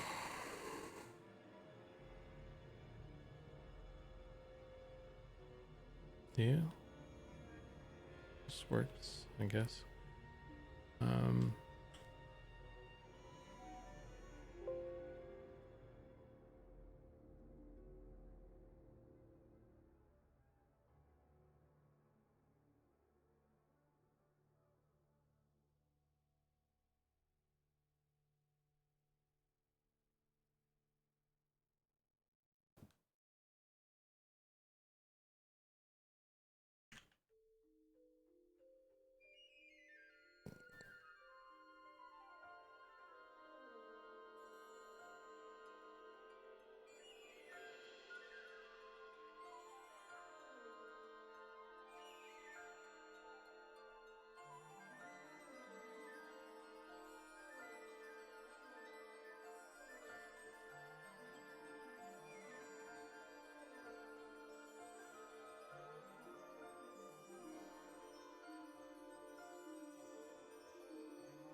I'm jealous of that ghoul's shoulders.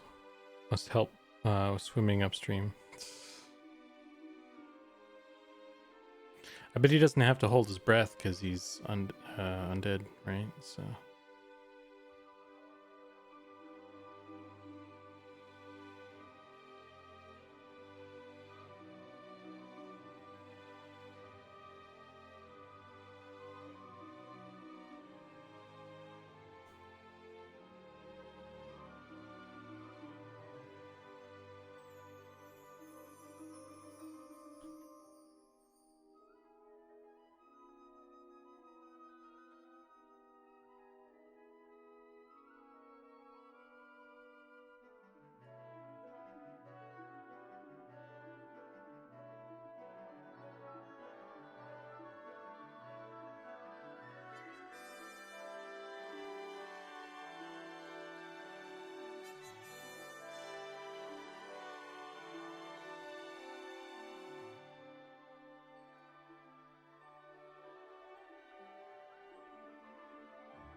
Did anybody else play EverQuest 2 when it like first came out?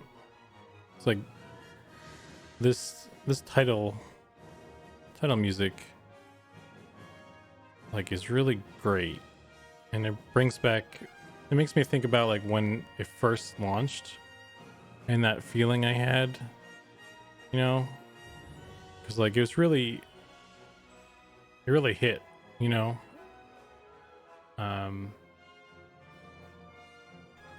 Because it's before, you know, it's like before you really got into the game, you just had all these you know, coming off EverQuest 1, you're like, oh man, this game's gonna be so rad. And then the music hits, and you know, it's just, I don't know, I always think about that like when I listen to that, because I actually did like EverQuest 2 when it launched.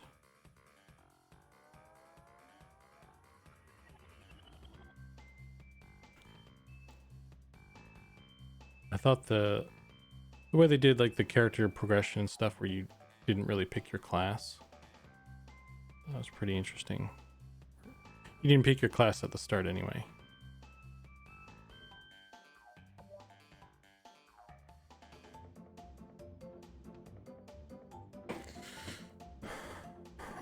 Oh. Red Gear Gar, how you doing, man? Are you playing P99? Are you on a smaller server? Or are you on the live servers? What class are you playing? Need more information.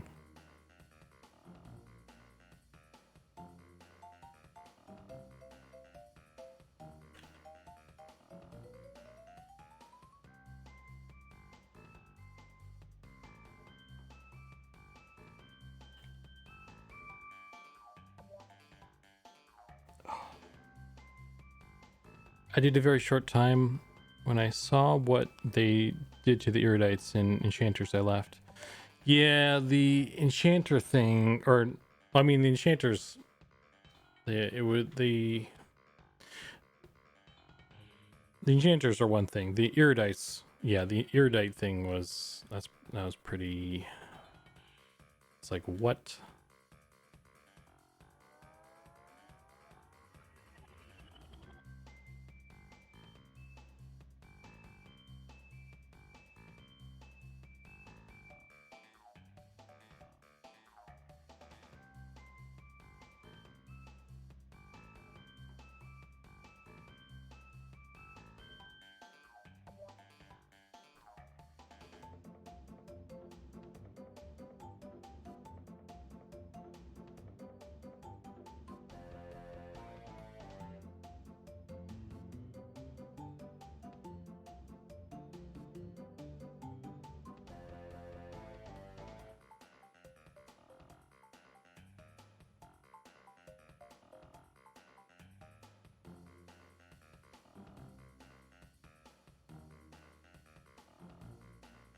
Where's my damn pinch brush?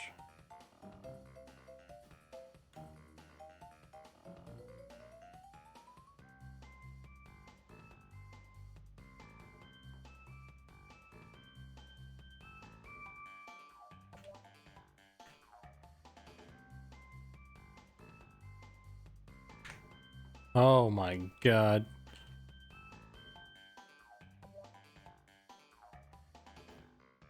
That was almost a crisis.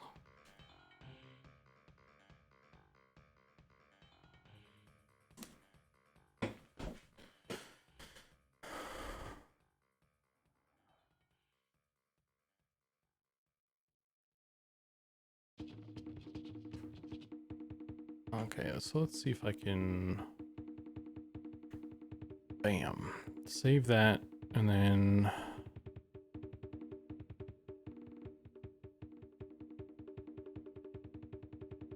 I want to see remesh.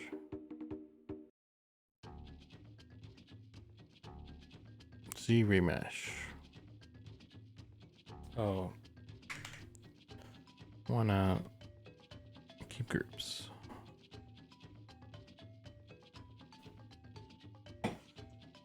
Oh, my back. Oh, my back.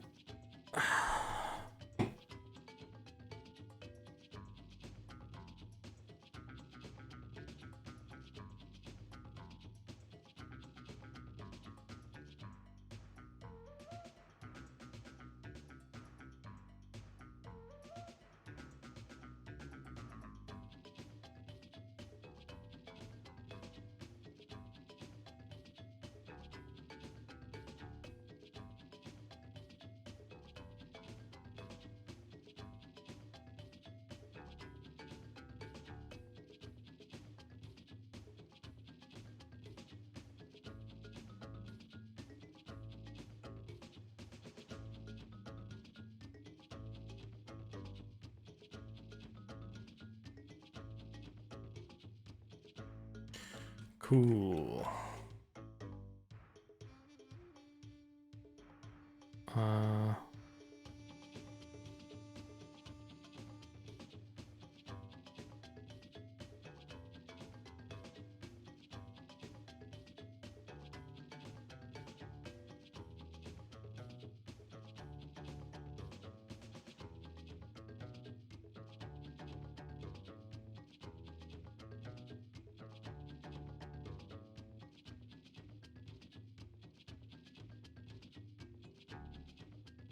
I'll bring it down to 100 polygons.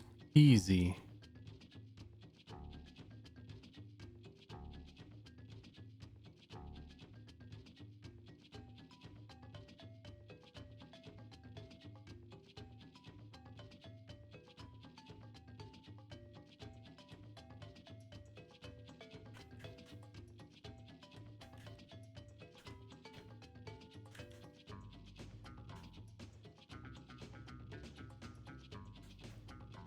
I don't know what's going on with this little guy, though.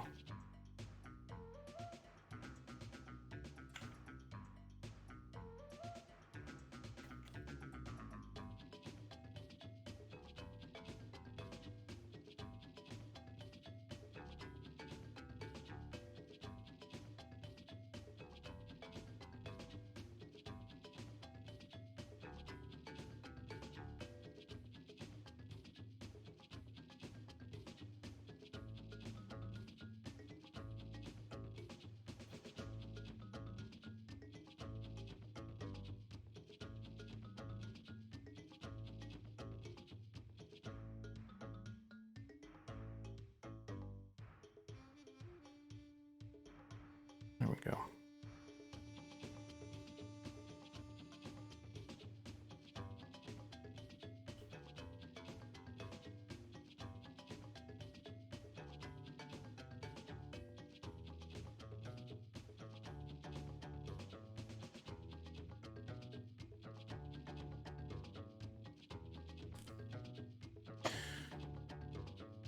Is that the whole reason you jumped on the team? You gotta start from the bottom so you can secure that name.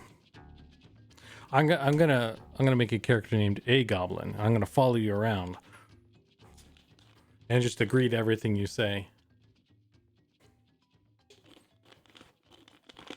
I'll be your little sidekick, like, yeah, let's go kill some dwarves. Yeah.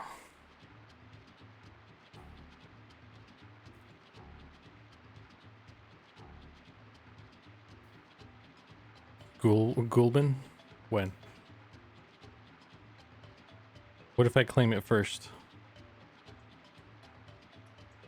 Yeah, Keith might like accidentally trip over the database and delete your character. You never know, man. That guy's tricky.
Checkmate. He's got no response.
I mean, I wouldn't mind if something terrible happened to the mandrakes.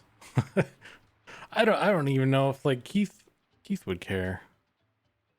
Seems like his whole mandrake loving thing was a farce from what I heard.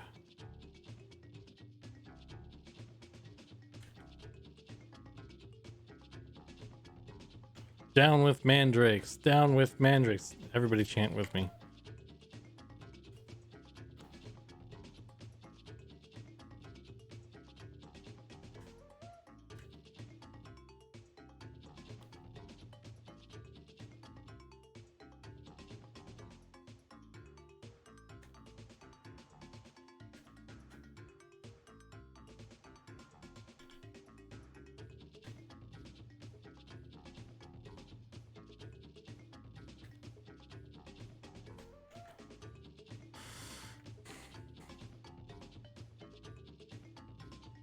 Oh, got a lot of shit going on back here.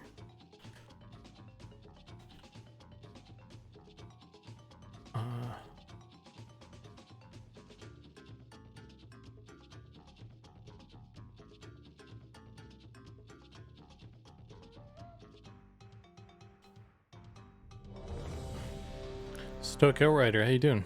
Welcome.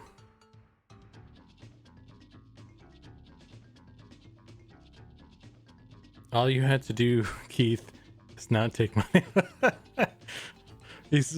Goblin's really stressed about this.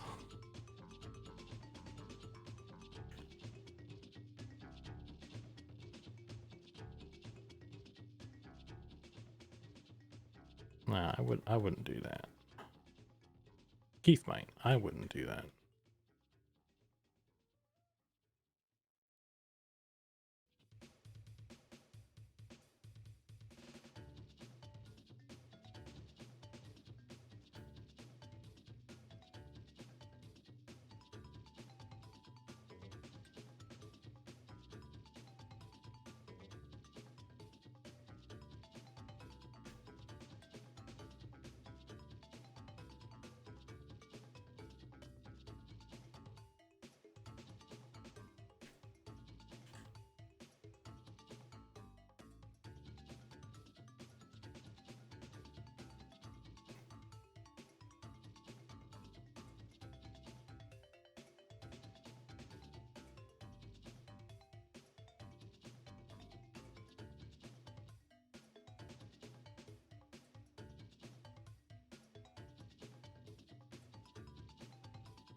Hi, Master Gamer. Welcome.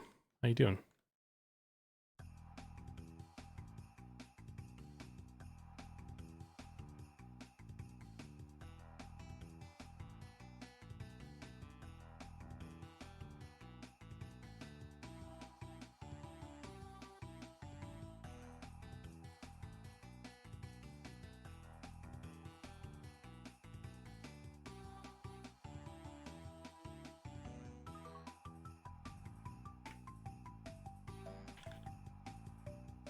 Sneak around the high subdivision.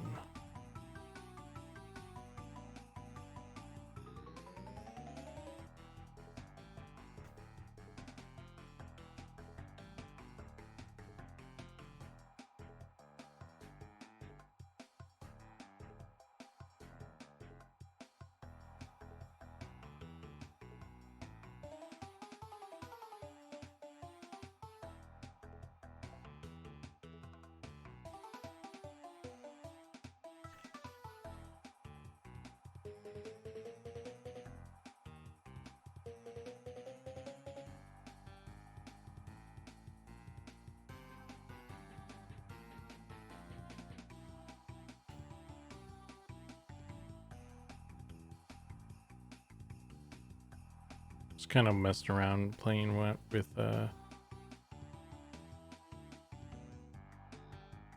what kind of stuff I can do to make it look spooky and shit.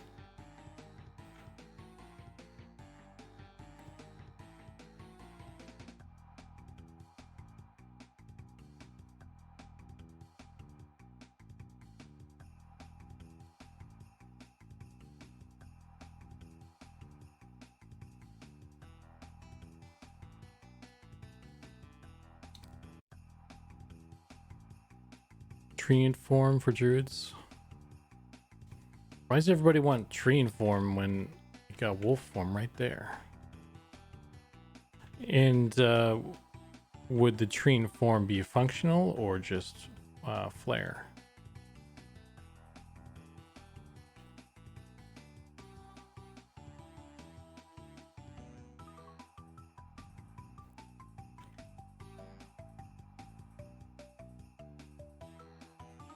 You're just cranky that there are no lizards yet.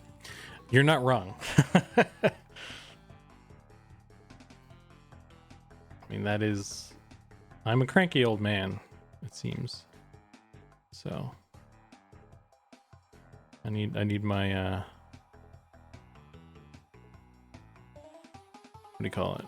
Some sort of chocolate or candy or sugar.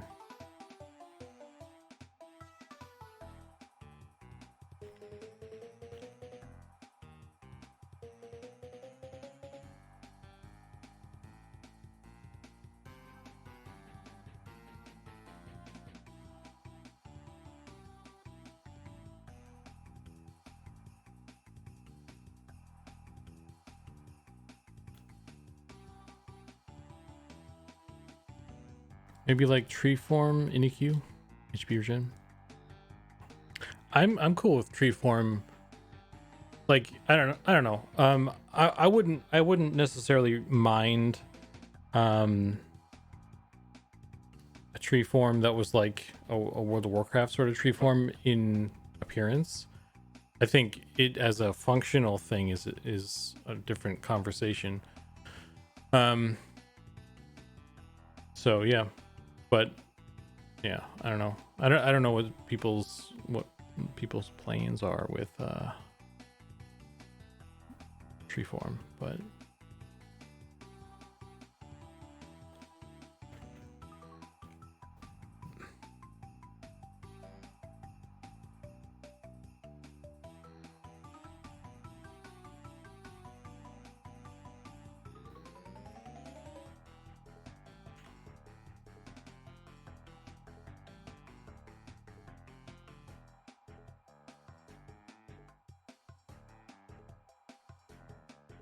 I know. I mean, who even really used tree form though, other than as a party trick, right? I don't know. Cranky me.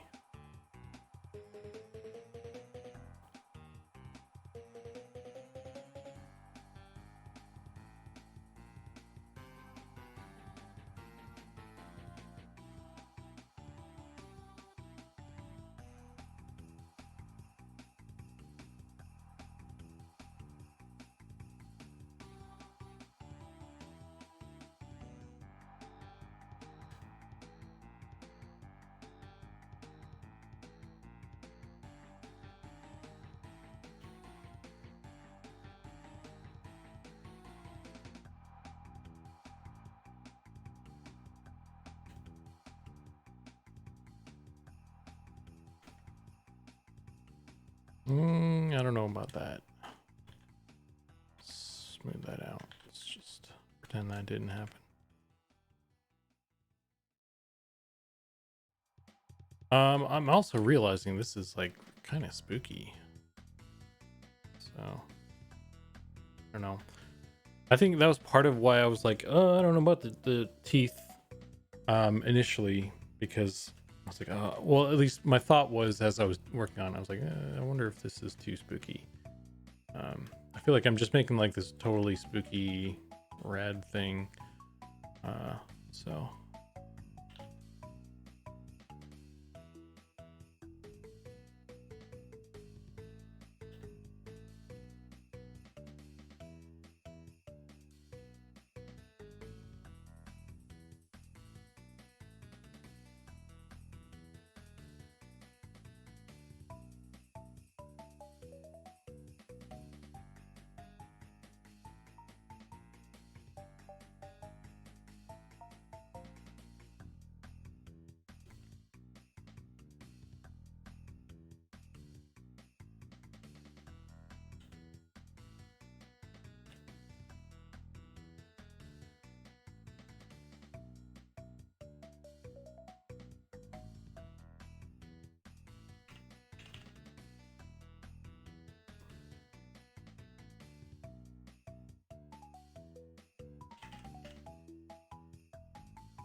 I do love wolf form for druids.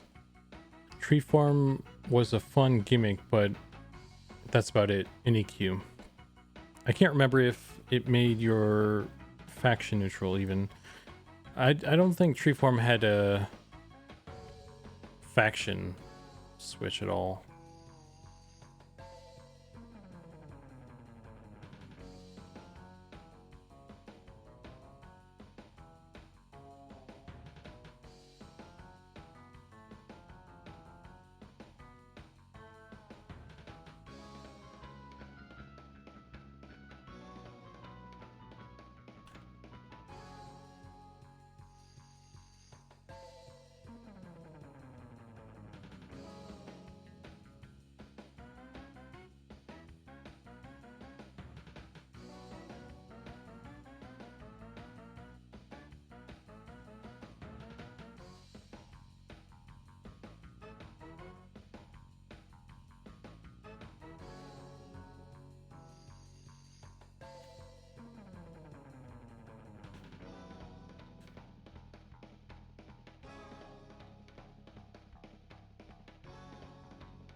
Our druids are just much more nature focused. Feels like the iconic, obvious thing to have. I think one of the differences with monsters and memories druids is seems like there's a big focus on like moon magic and stuff. So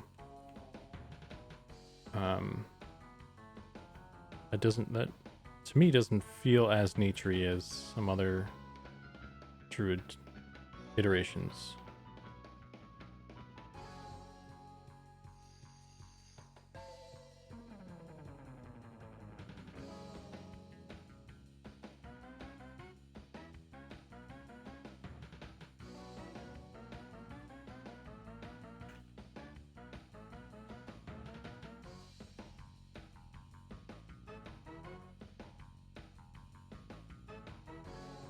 Moon magic, cow form.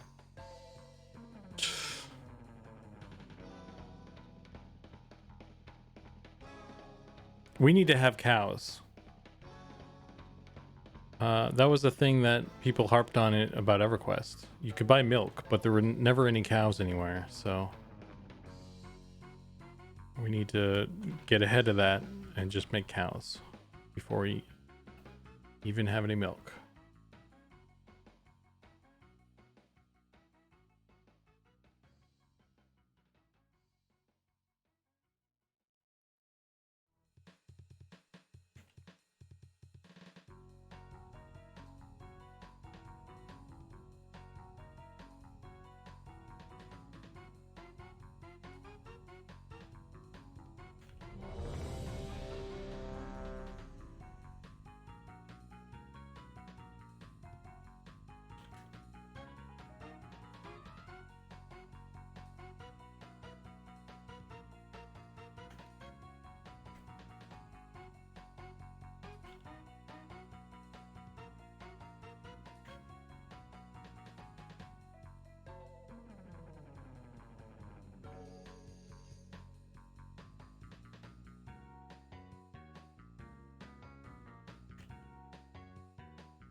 Trickster, are y'all sure that was cow milk? There's no way to know.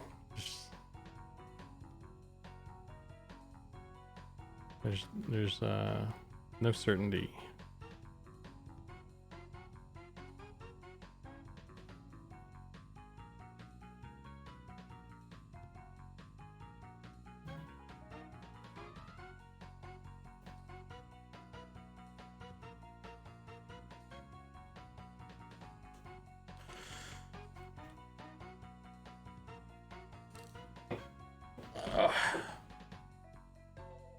Zukan, do you hate nature and want to cut all the trees, sentient or not? It's not very green of you. Well, what do you mean? Because like, I'm not against the tree form thing. I feel like wolf form is pretty naturey thing too, to be honest. Like, so I don't know. I'm not like against it. I don't know. I don't know why I'm getting called out over here, man. You can milk anything. First, well, mandrakes are not a natural thing. They're an abomination and should be stamped out, preferably with fire. But you know, druids and trees and shit, it's pretty standard shit.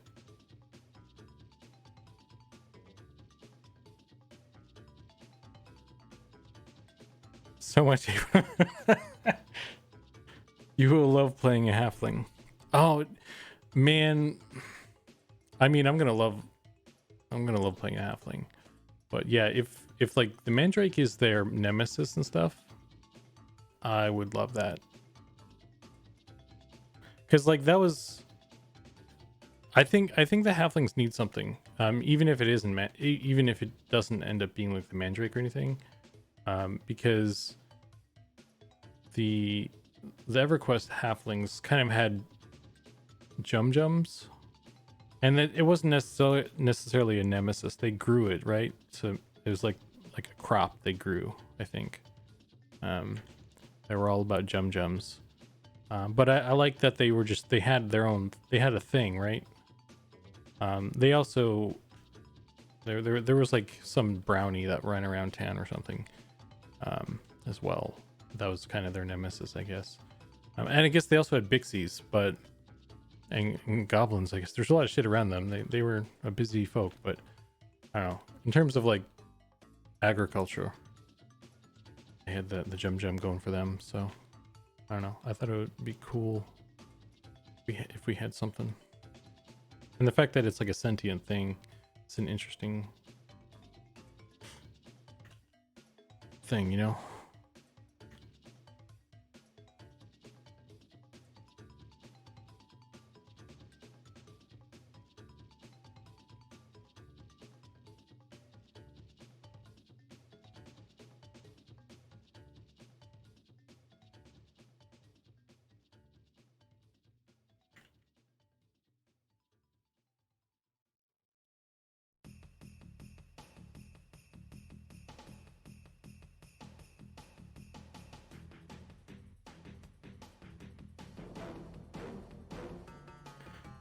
Nilipus.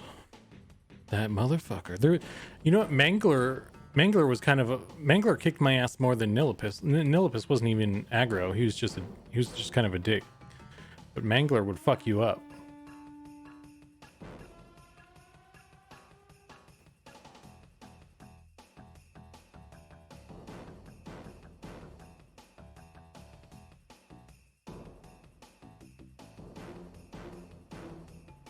How long have you been sculpting in Blender? You make it look so easy. Oh, this is ZBrush. Yeah, this is ZBrush, not Blender. I've been kind of interested in giving Blender sculpting a go though. I just need to like sit down and figure out the controls and shit. I'm just like so used to Blender, or not Blender, ZBrush at this point. It's kind of a hard thing to make the switch.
Trying to make a fist here.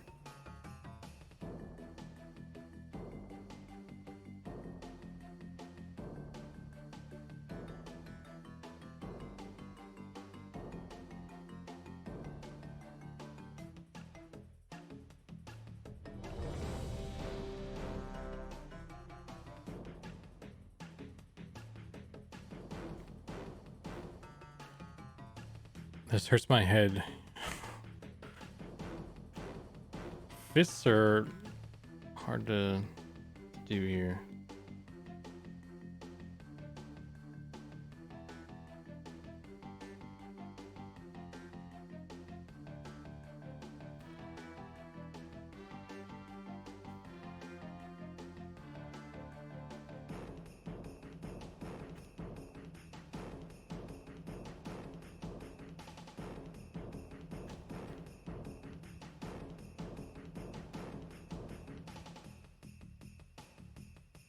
Smooth it out.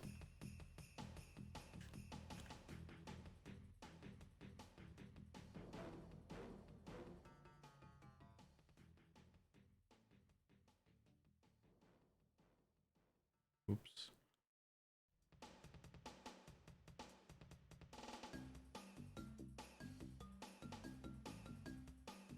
Now I have a fist.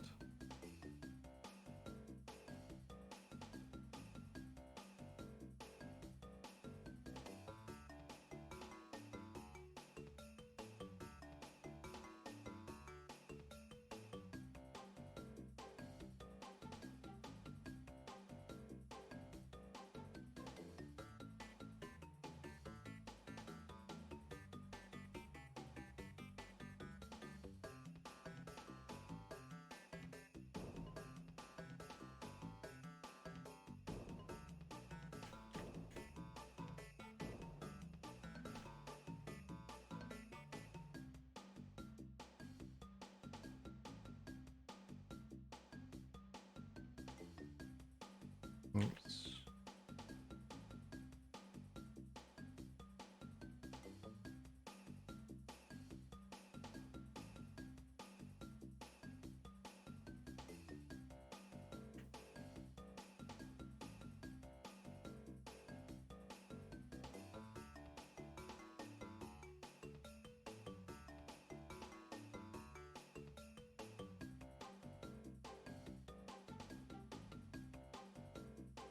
Just closing up holes and stuff.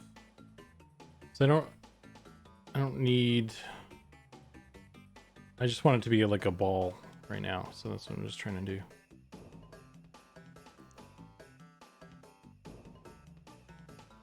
Just in a fist-shaped ball kind of thing.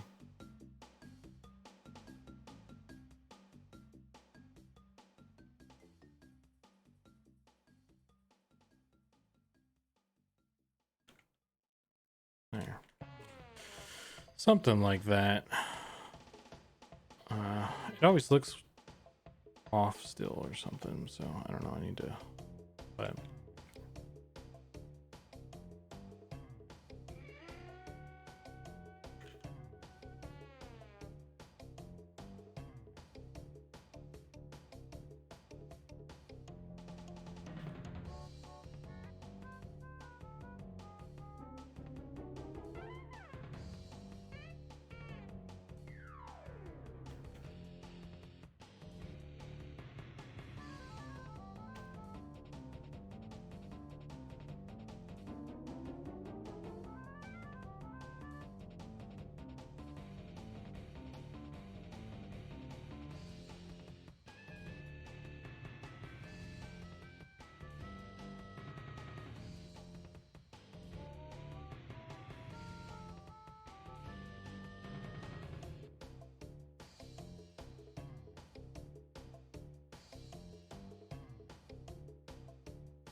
Hi guys. ugh. Hi, Sean. Hands are supposed to be very hard, high in detail, but the brain just knows when something isn't right. Even if it isn't sure what's wrong, it's kind of like a face. Yeah, because like you're always looking at hands, right? It's always in front of your face, so that's one of those things that it's easy to spot what's going on. So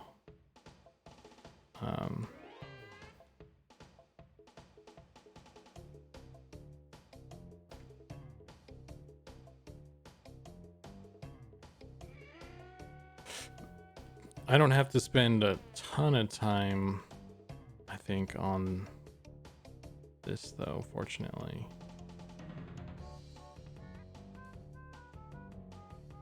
It just needs to kind of get the point across, at least for now. I could can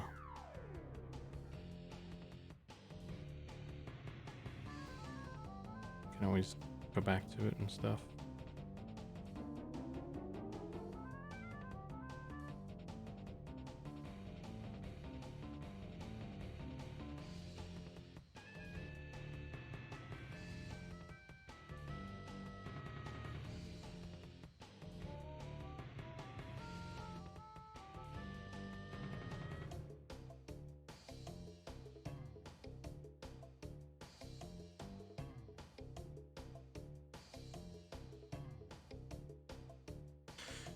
Anyway, thanks for the follow, Trickster. Sorry I didn't respond right away. I was kind of in the zone there for a sec. But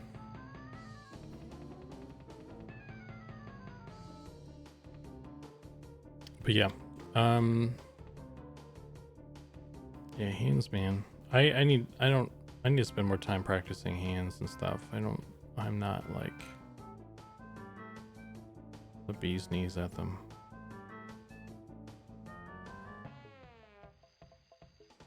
I'm very much the opposite of the bee's knees with hands.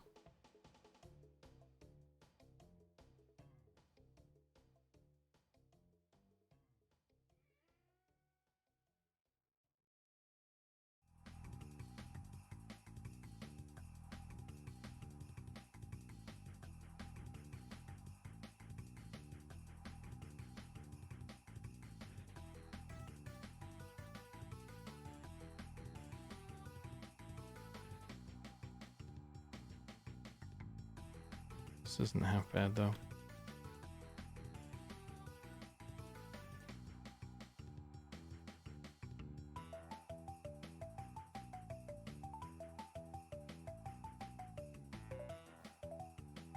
don't know. Um.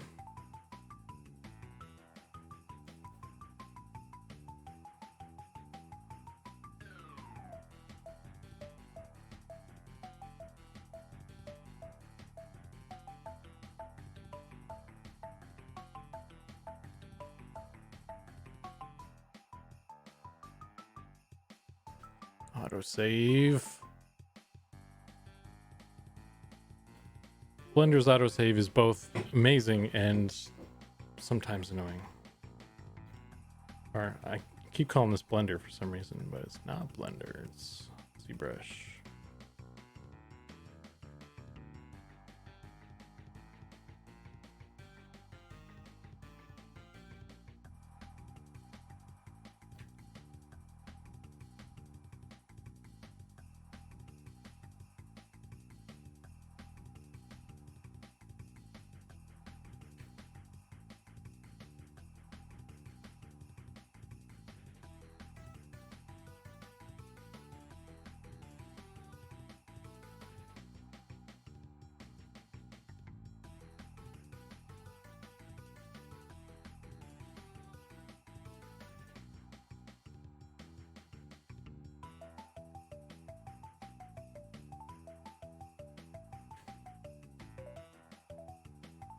I don't know if I want to spend the rest of the night messing with his hand.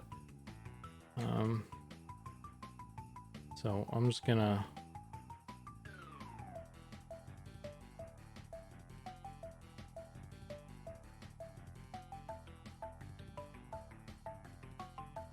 say that's good enough for now.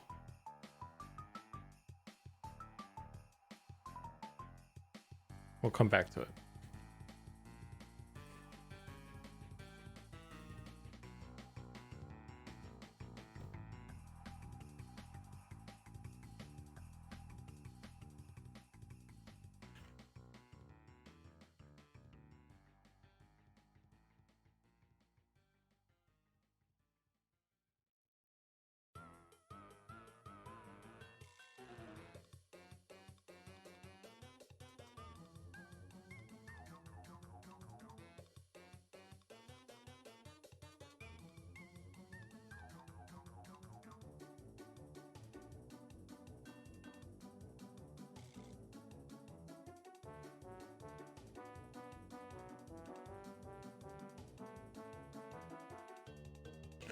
I didn't hit the right button there.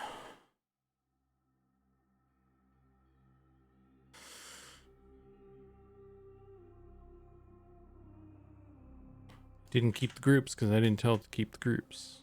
Keep groups. There we go.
Time for me to go to bed.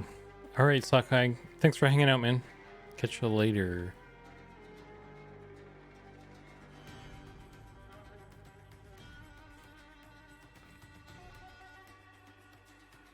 I've been staying up later lately, partially by choice and partially not.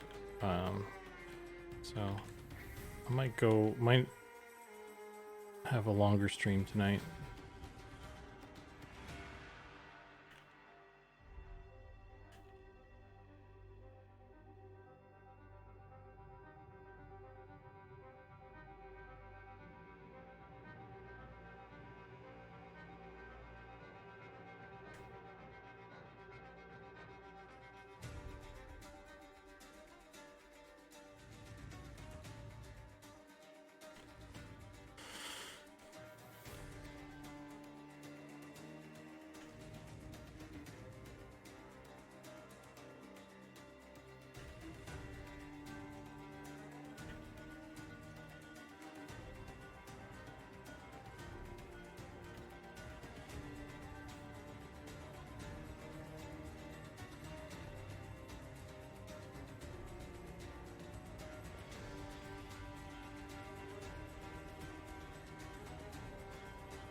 This is all like way overboard stuff for, you know, our thing, but I don't know. At this point, I'm just having fun. So,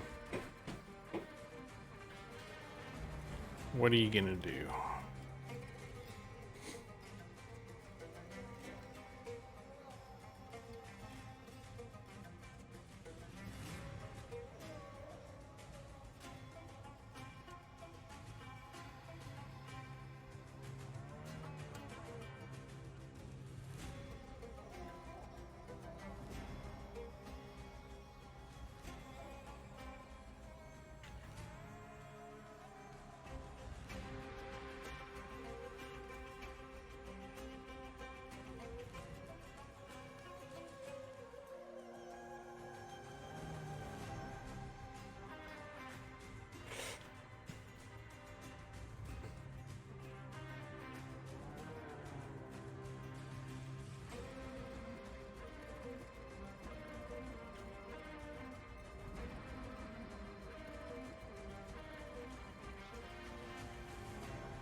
It's going to look good and creepy in the ghoul pose. Well, I don't want it to be like Too creepy.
Because there's still like a charm element that we're shooting for.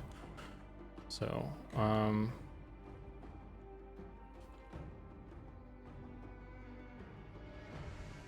I think it also depends on how how it's finished, right? Because like right now it's like gray and hard edges and stuff and spooky. So like when it gets crunched down to a lower resolution, and like what depending on kind of the saturation of colors and stuff, it could because like depending on how you paint this, it could be like a cartoony thing too, right? So just got to be mindful of that when I'm doing the other stages. Good kind of creepy.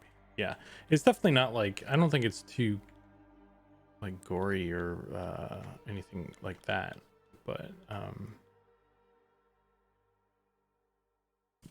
yeah, I just want to not fall into a trap.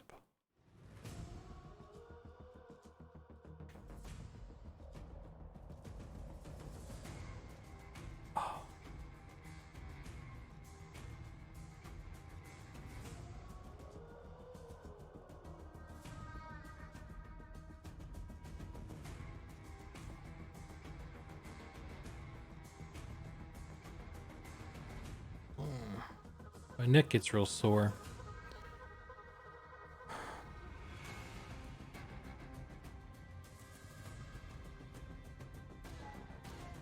I'm hunched over or something, so.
Dude's decked out for a undead dude.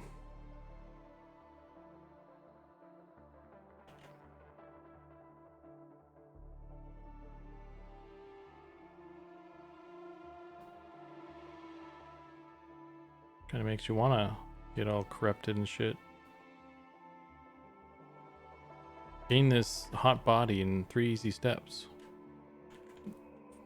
First die, and or I guess find a gnome first, have him kill you, and then step 3 is to have him turn you into a ghoul. Easy.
Dang it.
Booty.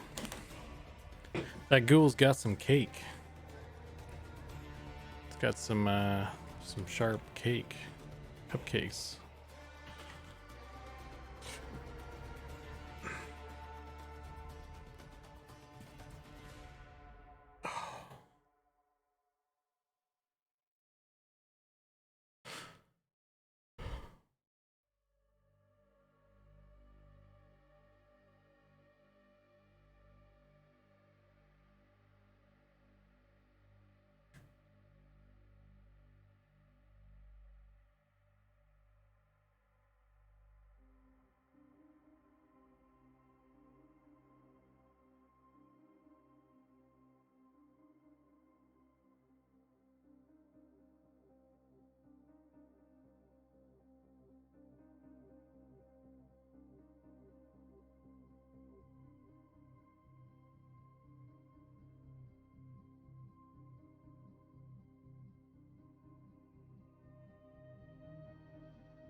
We got some biological facts up in here.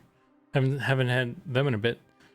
Biological facts: ghoul booty can lure even the most experienced adventurer, and is an effective weapon.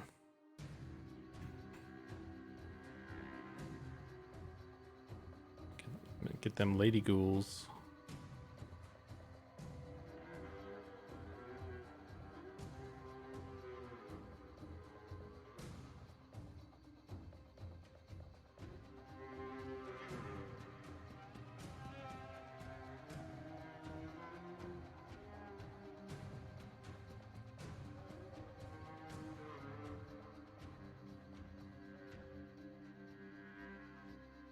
We're not going to have ghouls of all the races. And from the conversation we were having last night, actually, having skeletons of all races might be not as easy as we were hoping it would be. So that's something that if we can't get the skeleton animations to, or I guess should say, if we can't get the player animations to easily retarget to the skeleton version of that race, then that's going to make it way harder to do. And if it becomes a thing where it's like a lot of work, it's not really worth doing. It's not worth trying to kill Birkenstaff to get those. It's like, it's a fun feature that I would like to have, but it's not something that I think we should, or I'm not willing to, dump a crazy amount of resources into, or a crazy amount of labor, I should say, into, because it's not like a priority. It's not something that it's a major staple of the game. So I still hope we can do it, but it depends on, how easy it is to do it the way we want to do it. So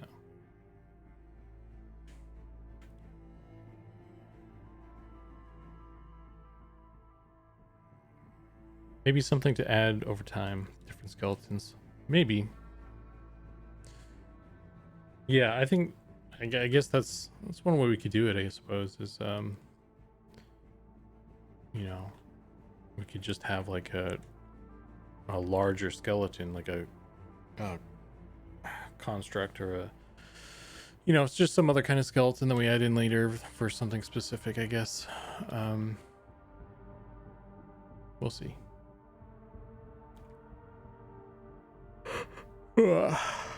Oh man, it's that time.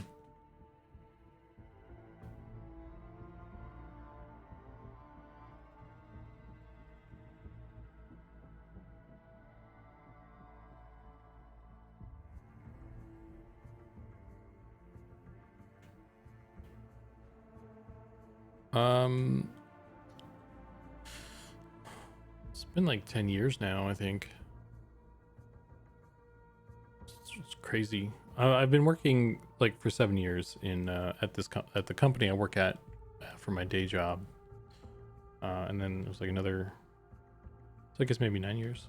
I don't know, something like that.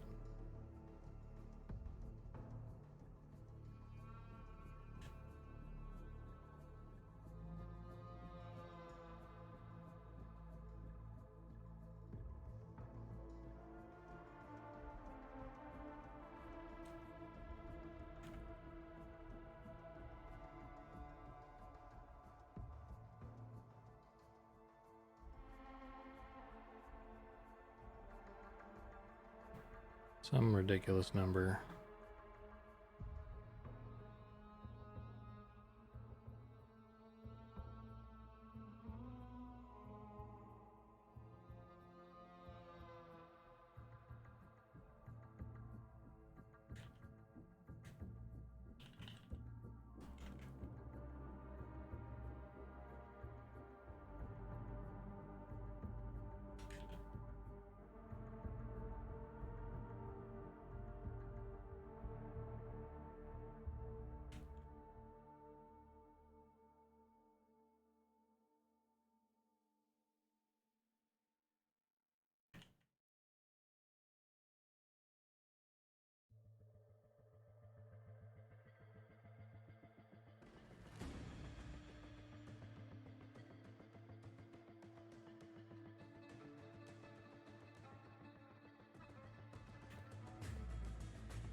Um,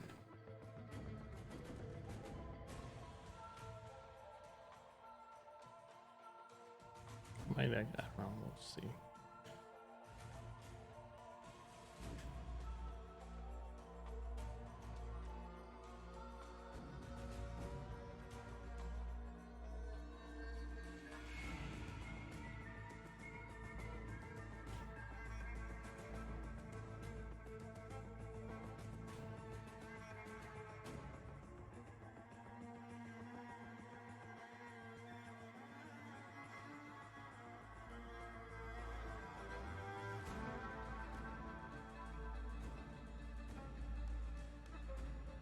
Oh, I've just picked it up to go with Unity. Nice, man. Yeah, it's a marathon, not a sprint. You'll get there. I'm still learning shit. I feel like, you know, I still feel like a noob. So as time flies.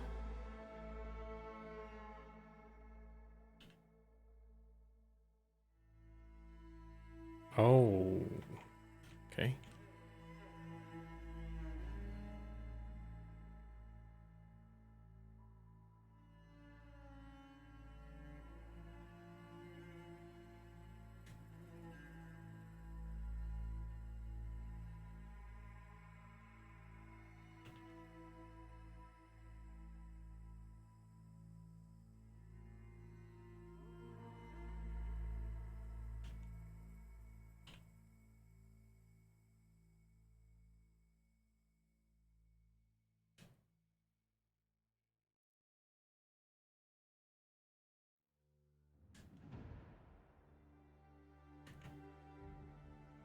I find Unity very difficult. I've gotten.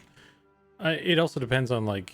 I think one of the best ways to learn is working on a project or working with other people. Because like I had a real hard time with Unity, like trying to learn shit on my own. And I've learned more from working on M within Unity than, you know, anything else. So, and I mean, I'd say the same about my day job because, like, when I got hired, I didn't know. They, I went to college and they taught Maya, and then I got my job and they all used Blender, and I was like, fuck. And I had to learn a new program. But I learned it's like really easy to learn when you're working on stuff. You know, you have like an objective. You're trying to do a thing. Okay, I figured out how to do that thing for this purpose. And you know, if you're working on it with other people, then you can ask them how to do something. Or you can try to. And they don't always, you know, you may not know. But it's something y'all can work toward together as well. So if you can't find the answer, maybe someone else will through them looking into it or something. That kind of stuff.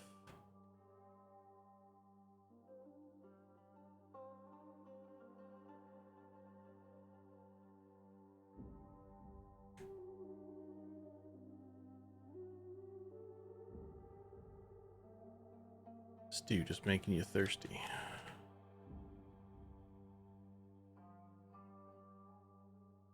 Thirsty for ghoul butt?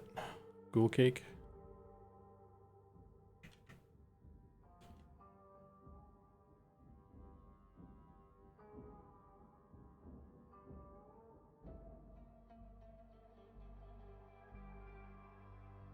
Oh dear.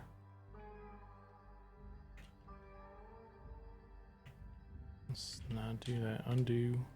Thank you.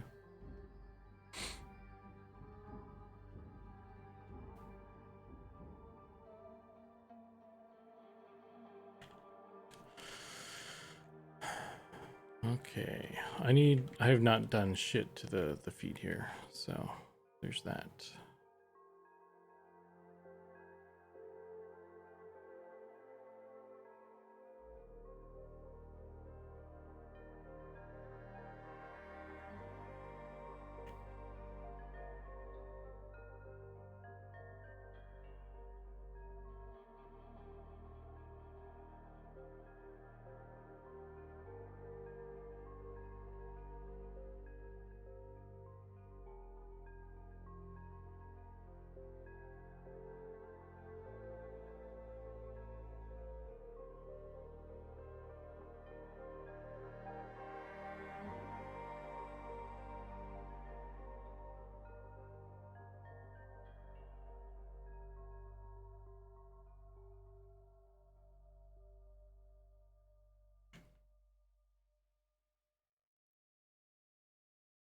Oh man.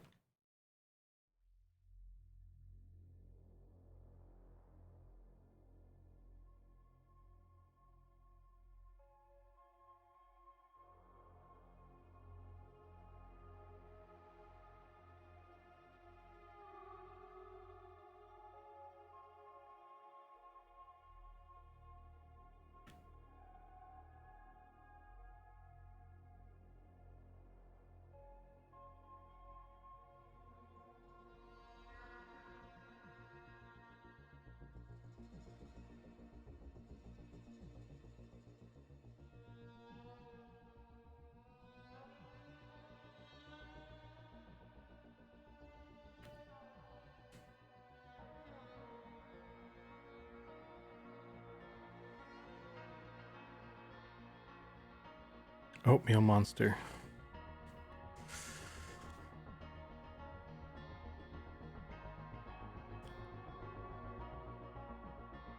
I'm kind of liking how it's coming out though. He looks really dope from the back. I don't know, the arms really help a lot, I think.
Oh, spooky.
That light's tripping me out.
Oh.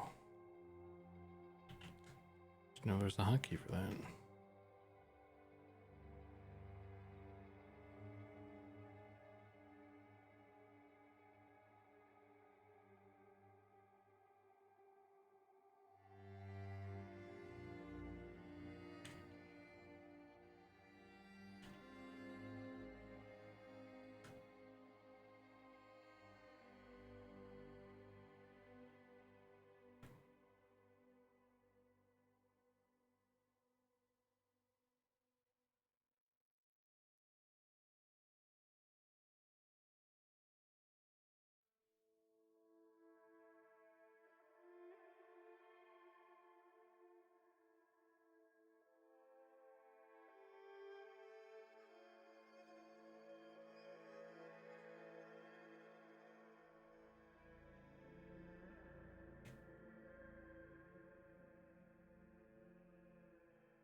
Okie dokie. I still have to do some work on the feet, obviously. And then there's a whole bit about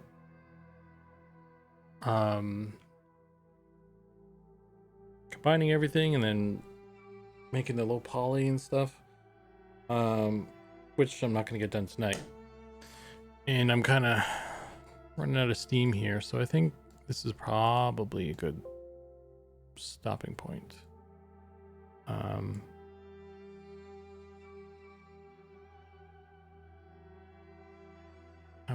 I feel like the arms need a little bit more of something detailed. Well, maybe not. It's probably fine for what it is. But anyway, yeah, so I think that's going to be it for me tonight, folks.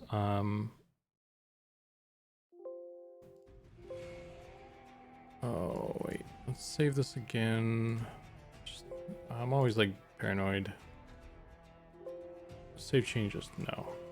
Save changes to startup hotkey files. Yes.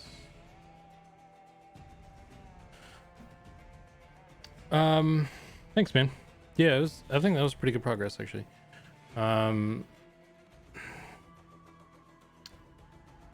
Yeah, got some cool stuff done today. I was really happy with that robe too. But anyway, yeah. So any new folks who don't know what we're working on, or what I'm working on and why, we're making this video game called Monsters and Memories. It's an MMO. It's like a we're going for sort of a old school MMO vibe with it. So low poly, geometry, kind of hand painted textures and stuff. The sculpture I'm working on is going to be kind of crunched down into a texture in the end on a low poly character, and then I'll do some hand painting over top of it as well.